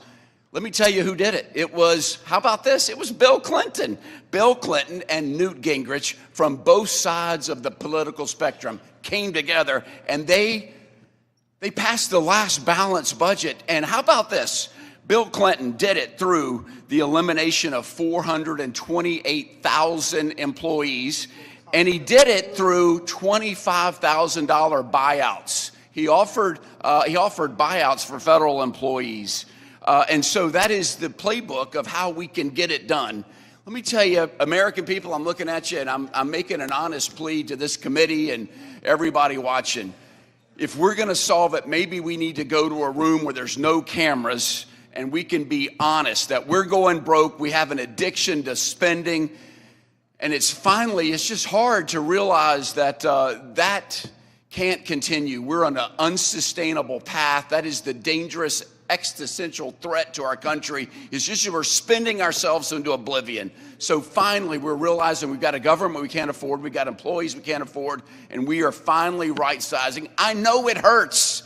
I know it hurts, but if we're going to be the land of the free for our children and grandchildren, then we must make these hard decisions right now. Stand with me, Democrats. Stand with me, Republicans. And let's go forward for the American people. Get this job done for our kids and grandkids. Mr. Chairman, I yield back. Gentleman yields back, and I recognize from California, Mr. Panetta. Thank you, Mr. Chairman. I move to strike the last word. To my colleague and good friend from Florida, Mr. Bean, look, man, fact is that the Clinton administration had a plan. That's all we're asking for. We just want to see the plan. That's the intent of this resolution right here. It's very straightforward, and more importantly, it's desired and it's demanded by my constituents in California's 19th Congressional District. All it would do would require the administration to provide Congress with details about what the heck Elon Musk and Doge is doing in their accessing of sensitive information at the Social Security Administration. All we're asking for is transparency, and this inquiry would do that by requiring information about the actions taken by Doge to reduce staff and shut down offices at the Social Security Administration. We are asking because these actions directly impact the delivery of benefits to all of our constituents. Now, in my district alone, over 140,000 people receive Social Security benefits, with 282 million in monthly benefits. That's 120,000 retirees, 5,000 children, and 8,000 disabled workers. To get those benefits, my constituents need a Social Security Administration that is responsive, that's prompt, and just able to do its dang job. Now, I agree, we'll have to do something about the Social Security Administration. If we don't have serious conversations about it, about how we shore it up, about how we fix it, we got to do that, because if we don't, we lose it by 2034. Something needs to be done. But that something is not putting it in the wood chipper without a plan. Because if you allow Elon Musk to do that, then you will be held accountable. Now, one of the things that I pride myself on, and I think if you're a good member of Congress, all of us pride ourselves on this, is casework. Making the federal government work for people at a personal level. That's what inspired me to run for Congress, because I heard about it throughout my life. This is how we are doing our jobs, that we can then affect people's lives for the better. And when they have an issue with the federal government, when it comes to the services of the federal government that they have earned, they come to us. IRS, veterans, passports, immigration, and of course, Social Security. They rely on us to help them with that. And since I've been in office, we have worked on thousands and thousands of cases related to Social Security. And I'm proud to say that when it comes to Social Security, we have had numerous success stories for people who come to us after struggling to get answers. So we get the inquiry, we get on the horn, and we push the agencies to get them to do the right thing, to get to yes for our constituents. We highlight the issue, we push the issue, and there are people there to help us solve the issue. Now, unfortunately, this administration is doing the exact opposite. It's putting the Social Security Agency in a wood chipper by cutting the people and gutting the systems that help us, that help our constituents get their earned benefits. They want to decimate it. They want to tear it down, and eventually, it looks like that they want to privatize it. They are doing this by planning to close nearly 50 field offices and slashing the Social Security workforce by 12%. They have not provided evidence to prove that this can be done without impacting benefits. If anything, they are proving the opposite. Closing field offices means longer travel times and less help for people looking for guidance. Reducing the workforce means fewer people to review disability claims, hear appeals, answer phones, and sort through the paperwork required to claim survivor benefits. Last year, Social Security call wait times were actually improving and reduced to 13 minutes. This year, they're already back to doubling that time at over a half hour. What's worse is that as a part of these cuts by Doge, the acting Social Security Commissioner, Leland Dudek, said himself that outsiders who are unfamiliar with the nuances of the Social Security programs are making decisions and they will make mistakes.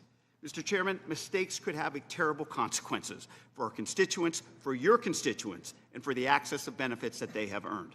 Look, our duty as members of Congress is to conduct oversight. That means asking the administration basic questions about what they are doing with taxpayer resources and why these actions have been taken. Like I said, and I think many of you, all of us, are proud of the casework we do when we make government work for people. But when those services stop or get reduced, the least that we can do is live up to our responsibility as members of Congress to find out why, how, and what. We're asking for it, but let me tell you, our constituents, your constituents, are demanding it. So it's well past time that we stop abdicating our constitutional responsibilities and start pushing back on this administration, Elon Musk, and Doge. We fight to ensure that our constituents get those services. Let's fight to keep those services, especially when it comes to Social Security. We can do that by supporting this resolution of inquiry and report it favorably. Thank you, Mr. Chairman. I yield back. Gentleman yields back and now recognize Ms. Delbene for 5 minutes to strike the last word. Thank you, Mr. Chairman. I yield my time to Mr. Larson. I thank the gentlelady from Washington. And I would, Mr. Chairman, like to submit for the record, in fact, it just came out, that under the title of Democracy Dies in Darkness, Social Security facing pressure from Doge weighs big cuts to phone service. You question why we want to have Elon Musk in front of us. And here, the very group that he's leading is pressuring people to do away with the phone service. As Mr. Panetta just mentioned, his constituents are responding, as are all of our constituents. Pursuant to the unanimous consent request that so ordered. Pardon? Unanimous consent so ordered. Thank you for, and continuing with this article, because I think it's very relevant to the discussion here and should be part of the record. It would take me 10 minutes to read it. But it deserves to be here, along with, we've heard today a lot about facts. Here's the facts. Here's the truth. There are over 70 million Americans who rely on Social Security. 10,000 baby boomers a day become eligible for Social Security. There has been no adjustment to Social Security in over 50 years. 5 million of your fellow Americans get below poverty level checks from Social Security, having paid into it all their lives. Most of them are women, and of them, most of them are women of color. For close to 50% of all Americans, Social Security is the main thing they have. The genius of Franklin Delano Roosevelt is still with us today. It is the safety net for capitalism that you guys should be joining with us to make sure that we preserve and extend and provide that opportunity where you have an environment where you can take risk, knowing that there's a safety net there for the very people who work hard and play by the rules every day to make that investment. I yield my remaining of my time to Mr. Neal. Thank you, Mr. Larson. So my friend, Mr. Bean, pointed out a couple of things that I think are really important. So let's take a look at the record. In 1981, President Reagan presided over a substantial tax cut. In 1982, President Reagan looked at the tax cut and said, no, no, no, it's too much, we have to revisit it, which he did. In 1990, President Bush Sr., after having made a pledge at a Republican National Convention, based on what he thought were the facts at the time, came back and looked at the facts in 1990 and changed his mind. In 1993, Bill Clinton, he decided that there had to be cuts and revenue increases. In 1997, again, it took place. I would also point out that the Republican leader at the time, Bob Michael, a distinguished member of Congress and a really nice guy, by the way, he went along with it. What President Bush wanted to do, and then subsequently what came to be the balanced budgets, took place 4 times. I don't understand for the life of me how we can say that we're about to add, over the objections of this side, $4 trillion to the national debt through tax cuts and say that's going to give us a balanced budget. The logic escapes all of us.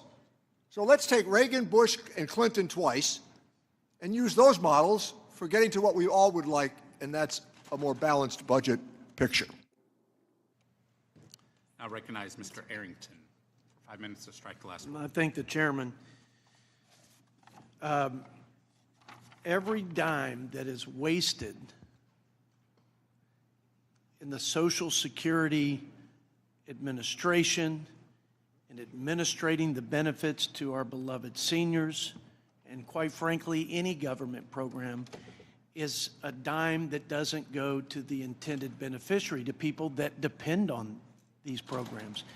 And in the case of Social Security, every dime that we're not vigilant, every dime of waste that we're not vigilant about rooting out shortens the solvency of the Social Security Trust Fund, which now has a fuse of 8 years before every senior, every retiree that depends on that safety net will take an automatic 20% cut. And that's indisputable. We all agree with that.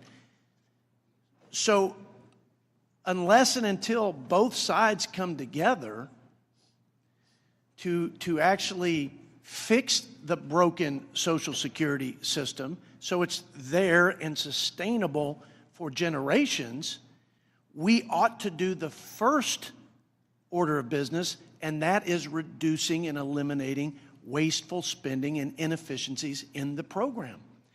I don't think there's a senior in America that would not support that.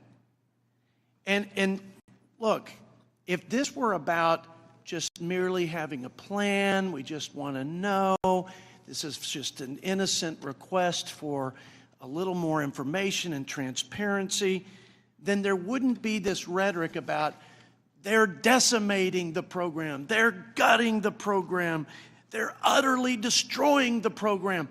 I don't believe you right now. I don't believe that it is this sincere attempt to just understand what the plan is, because the rhetoric isn't consistent with that.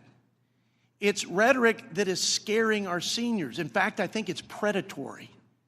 And it is not productive to the end of having us work together. And we both know, both sides know this, because I know my friend Mr. Larson has a plan. But when the Democrats had full control from top to bottom of this town, they didn't put that plan on the floor. They didn't advance it. Now, you were willing to do it. I appreciate your leadership. I don't like your plan, but you had the courage to put it forward. We all should accept the reality, political reality, that it's going to take both sides to do it, just like with Reagan and Tip O'Neill. Let me finish my point, if I may. This is not going to help us get there. This is why this place is broken, and this is why it's nearly impossible for both sides to come together, because the baseball bat, the political baseball bat, is taken out so easily and quickly to beat the other side when they're trying to do the right thing. The president said he's not going to touch the benefits, he's going to protect it. But in every program and in every way, it's being poorly managed, and dollars are misspent and misappropriated, and there's waste, and the taxpayers and the beneficiaries are being defrauded. He's going to be vigilant. His colleagues, like Elon Musk and others who've been tasked with this, will be diligent, and so will we. That is, I think, an expectation of the American people. I just called the Social Security Administration, and this was the response I got. First of all, I couldn't get to a human being. They said it's going to take a couple of hours, and I don't know any senior that wouldn't give up on that, first fact. Secondly, for the disability benefits, it says we'll get back to you in 200 days. Fill out a bunch of forms, wait for 2 hours, we'll get back to you in 200 days. There's got to be a better way to run the railroad. And seniors have suffered, and it's not, the answer isn't always throw more money at it, throw more people at it. I know that's the response for those who believe in, in the government we trust. Well, it's not working. Seniors aren't getting a good response. People aren't showing up to work, and there's a bunch of waste and fraud that needs to be dealt with head on. So I don't believe this scare tactic is going to work. It will whip our seniors into a state of anxiety and distress, and that is so unfortunate and so sad. I'm out of time, and I yield back, and I'm sure I'll hear from my friend, Mr. Larson. Mr. Horsford. Thank you, Mr. Chair. I request to strike the last word. As lawmakers, we have a solemn duty to protect our constituents, those beneficiaries on Social Security, from external threats and also from bad actors within. That's why I am calling on my colleagues to vote in favor of this resolution. The people who elected us did so with the trust that we would safeguard their privacy, ensuring their personal data is never politicized, sold to the highest bidder, or used to jeopardize their benefits. My constituents should believe and be able to trust that government will work on their behalf regardless of who they choose to represent them on Capitol Hill as well. Mr. Chairman, I'd like to ask unanimous consent to enter into the record an article from CNN, Republicans Succeed in Persuading Musk, but Democrats Hit Dead Ends. Without objection. Earlier this week, President Trump and Elon Musk went about cherry-picking which Social Security field and hearing offices would stay open. In the article, Mr. Cole from Oklahoma was able to convince Doge to keep his local offices open while they didn't even have the decency to notify my office of their intent to close one of the critical offices in Las Vegas. Let me be clear. Members of Congress shouldn't have to kiss Elon Musk's ass to get our offices for our constituents on Social Security open or to have them remain open. I am offended by the fact that members on the other side are using their access to Elon Musk and jeopardizing the well-being of everyone else. My constituents deserve the same treatment that Representative Coles are receiving. And this is not about politics. It's not about voting Republican or Democrat or whether you belong to a party or not. And I also want to lift up this article that just came out because it speaks to the hypocrisy. While we are having this hearing today, and while the other side is objecting to even getting basic information about what Elon Musk is doing to Social Security, they literally announced ending the phone program that helps with claims processing and is used by millions of elderly and disabled Americans. Without objection. This data shows that the agency received 81.2 million calls to its national toll-free number in 2023, although not all were for claims. Staff within Social Security are currently gaming out scenarios for how to handle an abrupt reduction of telephone service, one of the persons briefed on the matter said. So to my colleagues, do you think this is cutting Social Security? It is. Do you think this is hurting constituents' ability to get their rightful questions asked about their earned benefit? This is not an entitlement. Do you think this is helping make government more efficient? And why wouldn't we have the person, the mastermind, the genius, Elon Musk, who's come up with this proposal to come before this committee? Or at least respond based on the list of questions that are called for in this query. I have 140,000 individuals in my district who depend on Social Security. The majority of them, it's their sole source of income. 108,000 are retirees. 16,500 are disabled workers who count on these benefits. And yeah, I'll bang on the damn dais because I'm here to defend my constituents from Elon Musk, Donald Trump, or House Republicans who will try to take away what they have invested into their own Social Security. This is money they earned. Take your hands off of the people's Social Security. It's not yours. And Elon Musk wasn't elected to do a damn thing. I yield back. Mr. LaHood. Thank you, Mr. Chairman. This conversation today would be much different if we were $36 trillion in surplus, but we're not. We're $36 trillion in debt. And to think that we can't have a conversation about looking at our debt and deficit and economic policy different is political malpractice. It's government malpractice. Not to have a conversation about Doge, not to have a conversation about cutting spending, not by having a conversation about the fiscal health of our country. And it's interesting, I also serve on our House Intelligence Committee. And last year we had General Petraeus and General McChrystal, served under Republicans and Democrats, have unbelievable reputations for serving in our military. And they came and talked to us about the threats facing America from our adversaries. So they talked about China, and they talked about Russia, they talked about Iran, but they said the biggest threat is our debt and our deficit. And as most of us should know, we're paying more now on our interest than we do the entire Department of Defense. Think about that for a sec. It's insane.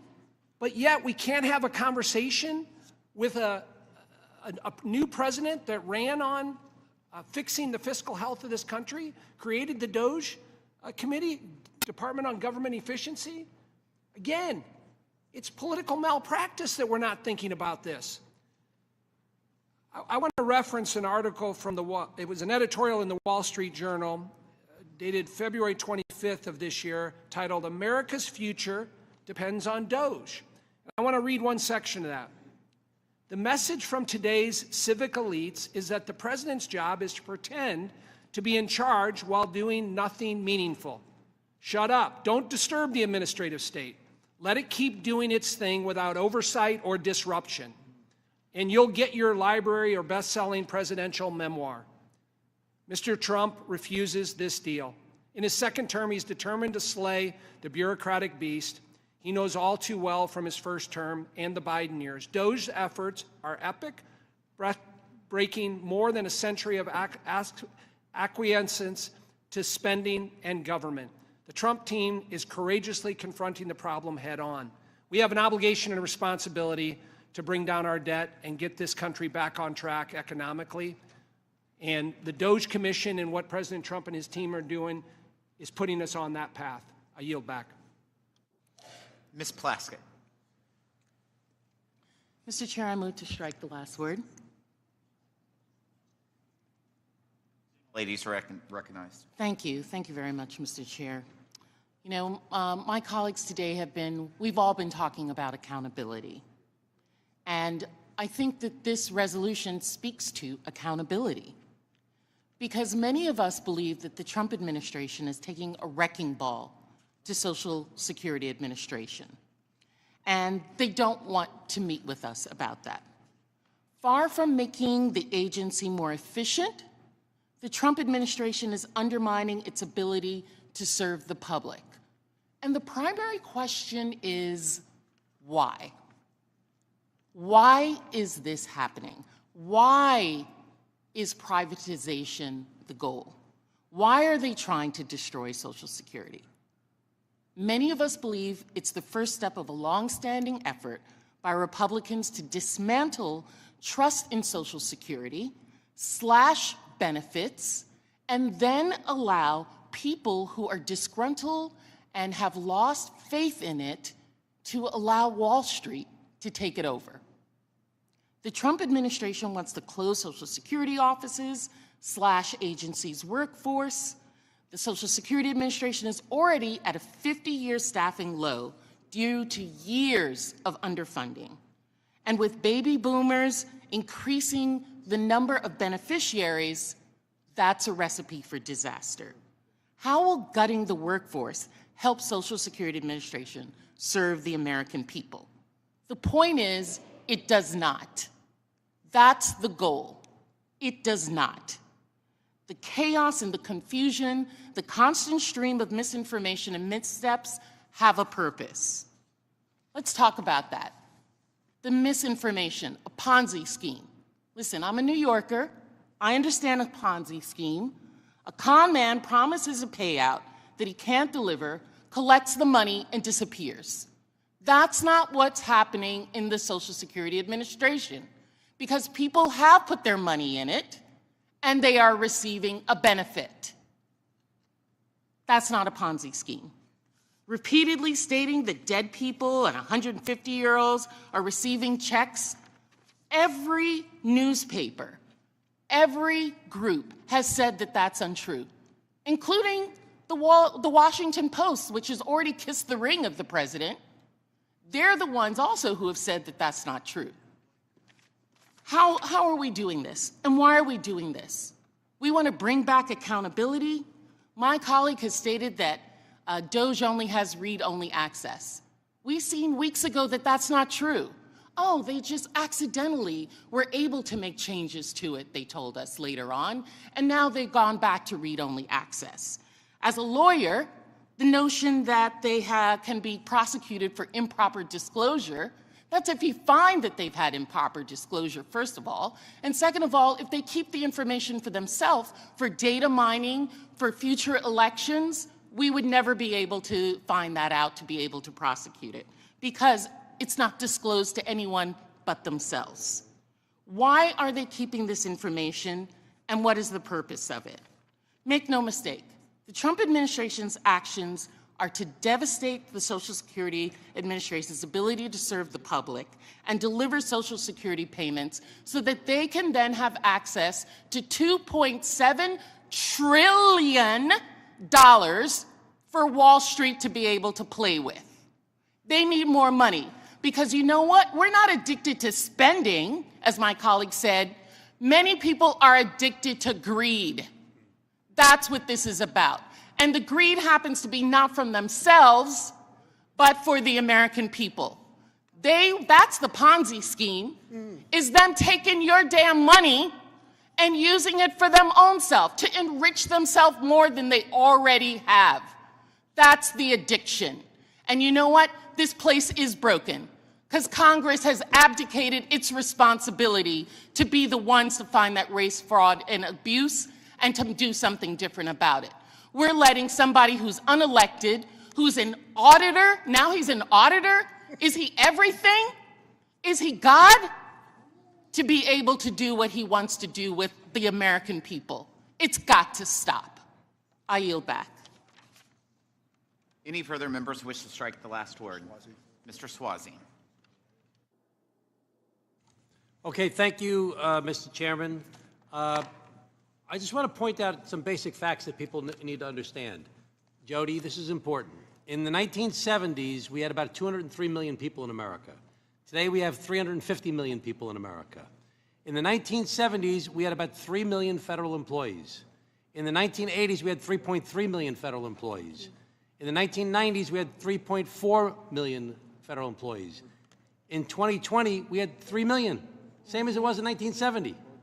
And so we have about the same number of employees in the federal government today as we had back in the 1970s, even though the population has increased from about 203 million to 350 million people. And we've hired a lot more outside contractors than ever before. We spent a lot more on outside contracts, like with Elon Musk, for example, but we have the same number of employees that we had back in 1970 as we do today.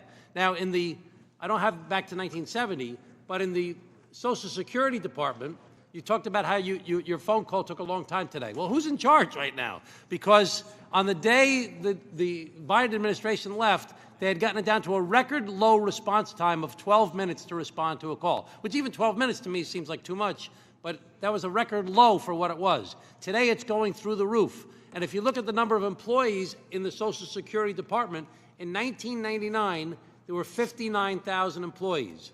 In 2010, there were 66,000 employees. So 59,000 in 1999, 66,000 in 2010. At the end of the Biden administration, there were 56,000 employees, less than it was in 1999, 3,000 less than it was in 1999, and now we're talking about taking it down by another 10,000. Well, no wonder everybody's going to complain that things are broken and it's not working well, because we're trying to take it down. Now, when I was the county executive of Nassau County, we was rated the worst run county in America before I got there, I want to point out. But we went from 8,500 employees down to about 7,000 employees. We did not do it by laying off the lowest wage new employees, the probationary employees. We did it by normal attrition and by offering retirement incentives to the highest wage, most senior employees. And when those people left, we tried to make up for the reduced workforce by improving the technology and by doing consolidation and procedures and processes to make things more efficient. What we're doing now through Doge is so haphazard and so reckless. And the idea of trying to instill this fear in people and lay off the low-wage people, the provisionary employees, in places that we're trying to hire people up to try and get to the backlogs, like in the IRS, where we make more money than we spend when we hire employees, doesn't make any sense to me. It's just bad management, and it's just scaring the hell out of everybody in the process. And there's going to be a price to pay politically for people, because most of the federal employees live in Republican districts and in Democratic districts, but we'll see that as time goes on. All the stuff we're going to see. You say, we're not going to cut Social Security, we're not going to cut Medicaid, we're not going to cut Medicare. Well, we're going to find out in the next 6 months or so what people are really up to. Then we'll really know what it is. And it's not about instilling fear or not instilling fear. We're going to find out what it is as time goes on. Right now, we're concerned that what Doge is doing is reckless and irresponsible. Do we need to get rid of waste, fraud, abuse? Yes. Do we need to make things more efficient? Yes. Do we need better technology? Yes. Do we need better procedures and processes? Yes. But the way that they're doing it right now, and I've given the examples before, laying off the people in the nuclear stockpile, laying off the people that oversee avian flu, laying off the people that oversee measles, doesn't make any sense to me. Mr. Chairman, thank you very much. I want to yield my remaining minute to Chairman Neal. My friend from Illinois, he said we don't have conversations, and we have a conversation. We just disagree with you on arithmetic. The arithmetic's pretty simple.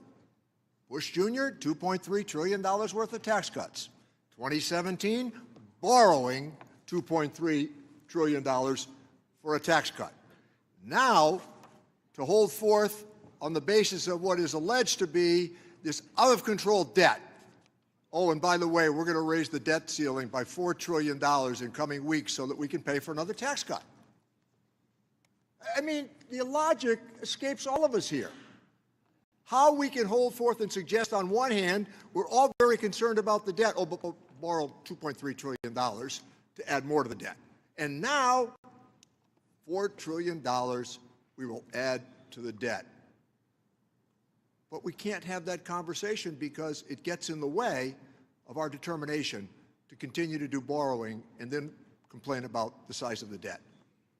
I yield back. Thank you, Chairman. Additional members wish to strike the last word? Seeing none, are there any amendments?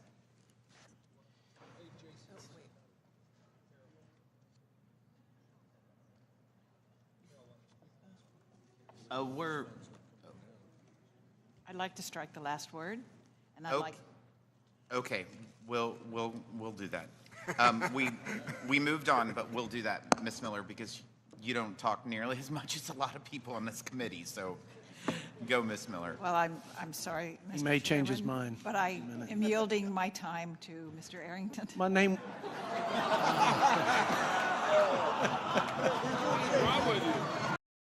Will the gentleman yield? You know, I would only speak because my name was invoked.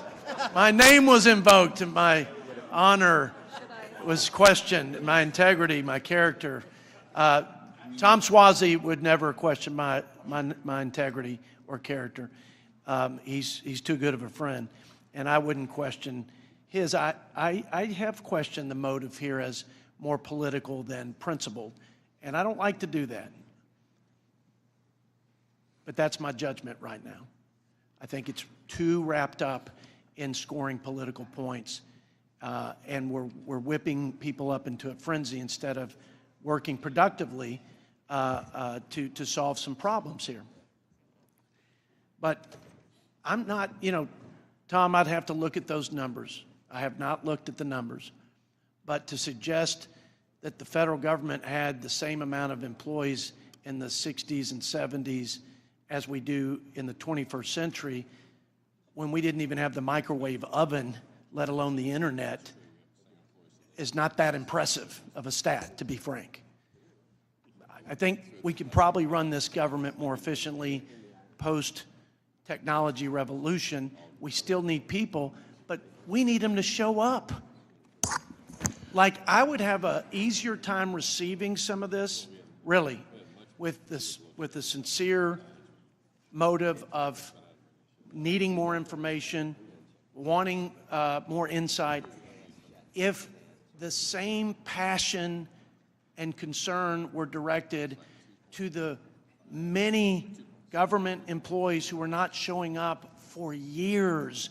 And this was post-pandemic, and we just accepted it as the new normal. And when we talk about, like some of my colleagues, the Democrat colleagues, about my constituents are worth it, this is their benefit, their earned benefit, I agree. I agree. But why weren't we fighting to make sure that people were seats, butts were in seats, calls were being answered, cases were being resolved? The very fact, in every congressional office experiences, we had casework through the roof for our retirees who couldn't get their phone calls returned and couldn't get their cases resolved. Will the gentleman yield? But where was the indignation? Where was the fight for these constituents at that time? Will the gentleman yield? It's a sad thing in this country that we need retirees, our beloved seniors, to have to work through their member of Congress just to get a daggum phone call returned. So I would accept some of this is in a more sincere fashion if it was consistently applied when we had Democrat control and we had other big inefficiency problems.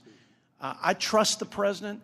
I trust people who have a track record of successfully and efficiently and effectively running organizations.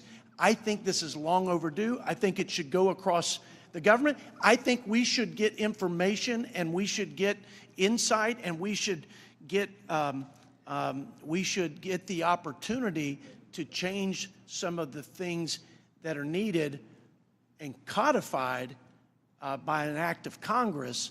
Like, for example, in Medicaid, and I'll yield with the example of Medicaid, President Biden went back, revoked a policy that reviewed the Medicaid rolls twice a year so that we could ensure that only those legally eligible for Medicaid were receiving the benefit. That's a taxpayer safeguard. That's a safeguard for sustaining the program. And it was revoked from twice a year, and it was only done once a year. Well, that's $160 billion worth of waste and fraud because of a simple program integrity measure that was revoked. That's common sense. I don't think there's an American out there that would say, why in the world would we do that?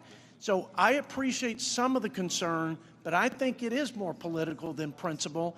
And I appreciate my colleagues, and I appreciate his Mr. friendship. Chairman. I yield back, Mr. Chairman. I yield back my time. Thank you, Ms. Miller. Any additional members wish to strike the last word? Are there any amendments?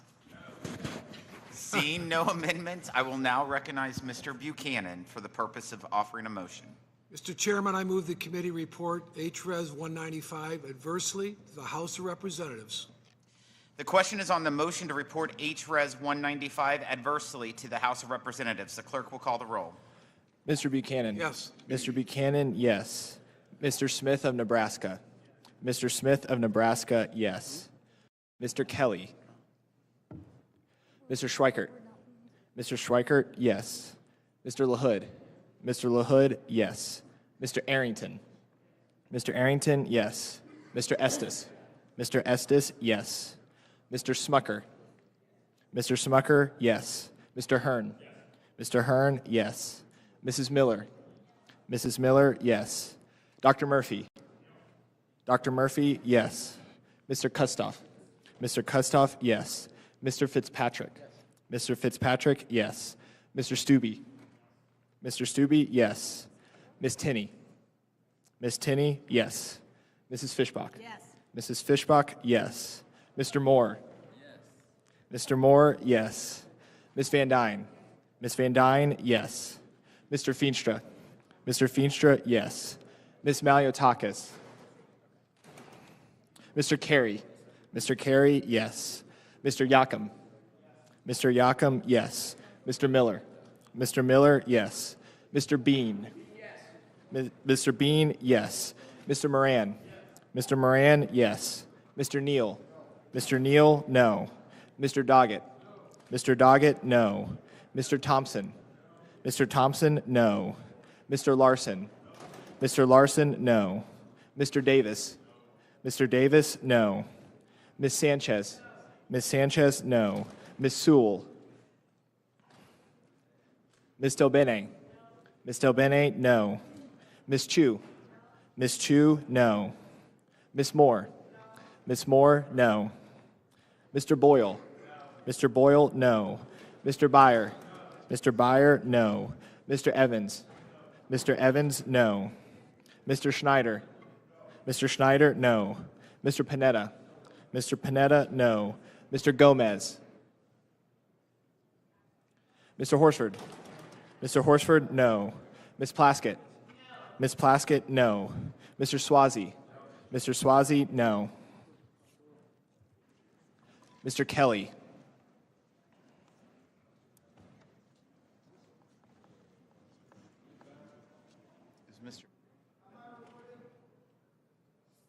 How is Mr. Gomez? I hear him recorded. Mr. Gomez is not recorded. Mr. Gomez, no. Ms. Maliotakis.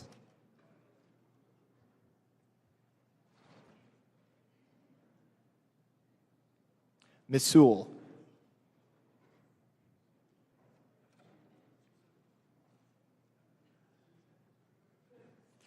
Chairman Smith? Yes. Chairman Smith, yes.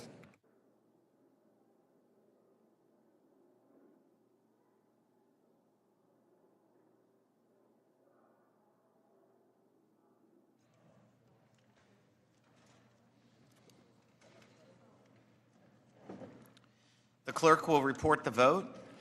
The yeses are 24, the noes are 18. There being 24 yeses and 18 noes, the motion is agreed to, and H.Res. 195 is ordered reported adversely to the House. Without objection, members have 2 additional days to file with the committee clerk supplemental additional dissenting or minority views. We are adjourned.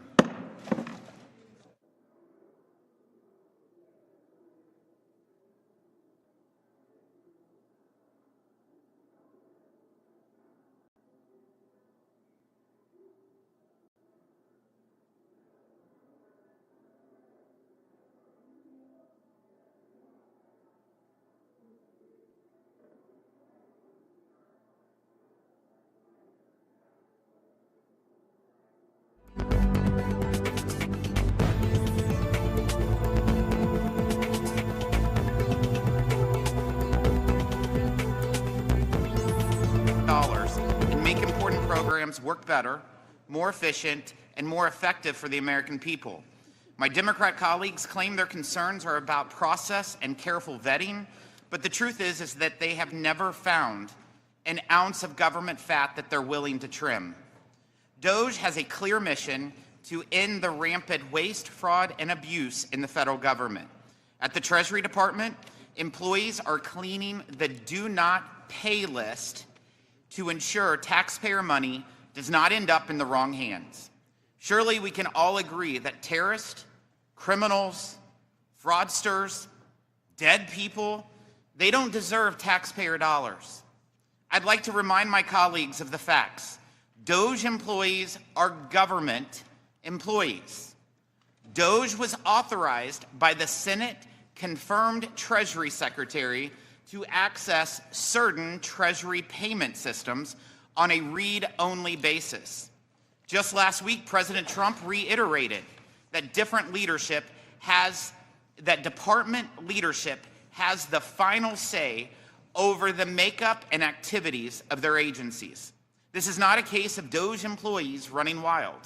The Treasury Department and White House even signed a memorandum of understanding preventing Doge from accessing personal taxpayer data. A Doge employee can only see taxpayer data that is disconnected from any personal identifiable information. This is the same level of access already granted to some academic researchers and IT professionals. At the IRS, Doge is performing a similar mission of helping the agency get back to the basics. We must end the Biden administration's focus on auditing more middle-class Americans and shift back to administering the tax code. The agency has struggled for years to perform basic tasks like answering the phone. Every American who has interacted with the agency knows that. We don't have to tell them that. If Doge can reform the IRS and make IT improvements to cut wait times, why is that a bad thing?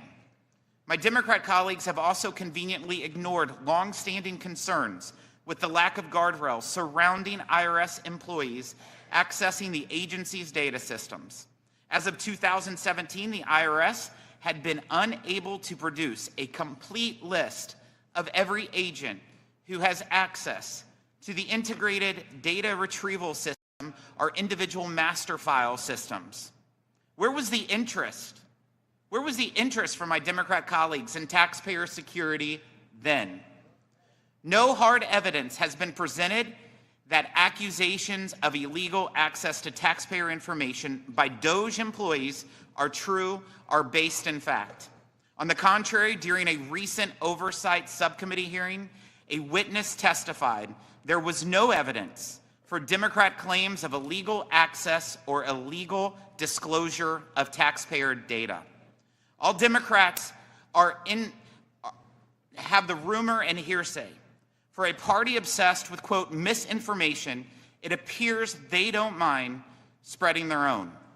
It seems Democrats are only interested in oversight when they are out of power. When Democrats are in power, they do nothing about taxpayer privacy. Instead, they are choosing to drum up false accusations. At its heart, this ROI is nothing more than a sad attempt by Democrats to throw sand in the gears of the Trump administration's important work to expose the waste, fraud, and abuse in our government. When Americans voted for President Trump, they sent a message that they want Washington to stop spending money on stuff that does nothing to serve the people. Every year, the federal government makes up to $521 billion in improper payments, according to a recent GAO study. No one can argue that we don't need to take serious and swift action to root out that waste. Doge is fulfilling the mandate to rein in an unaccountable and bloated federal bureaucracy. This request for information is a nothing more than manufactured outrage that does nothing to serve the American people. I now recognize the ranking member from Massachusetts, Mr. Neal, for his opening statement. Thank you, Chairman.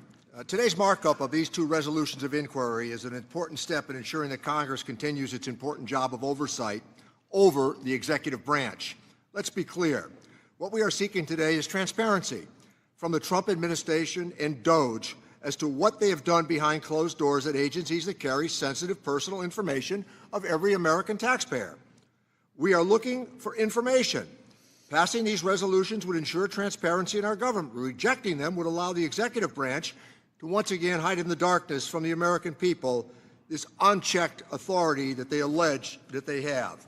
Let's state the obvious. There is nobody 300 years old receiving a Social Security check. It's important that members of Congress continue using every tool available to conduct necessary oversight of the Trump administration and for the good of the American people. It is both unclear and unsettling why Doge continues to seek access to private confidential information at agencies across government behind closed doors while telling the American people something entirely different. No one should be rummaging through the confidential information of private citizens at any agency. Incidentally, if there's waste, fraud, and abuse, weed it out and get rid of it. Is there anybody on this side of the aisle that campaigned on the argument we're for more waste, fraud, and abuse? No chance. Privacy is next to liberty in our democratic system. Yet the president and his billionaire cabinet are jeopardizing that standard for their own power. And House Republicans haven't so much as raised an eyebrow about what's happening. Tens of thousands of people in the Veterans Administration being laid off? What has happened without any questions being raised by our colleagues on the other side? Americans should know that every time that their health is threatened and well-being of the American people is not being taken up by our Republican colleagues, they refuse to even raise the alarm. Let me applaud Ranking Member Doggett and Ranking Member Larson for their steadfast leadership in holding Doge accountable and protecting the American people's private data. What we have seen over the last 7 weeks is unacceptable. Unaccountable and unelected people with no experience in the systems of government are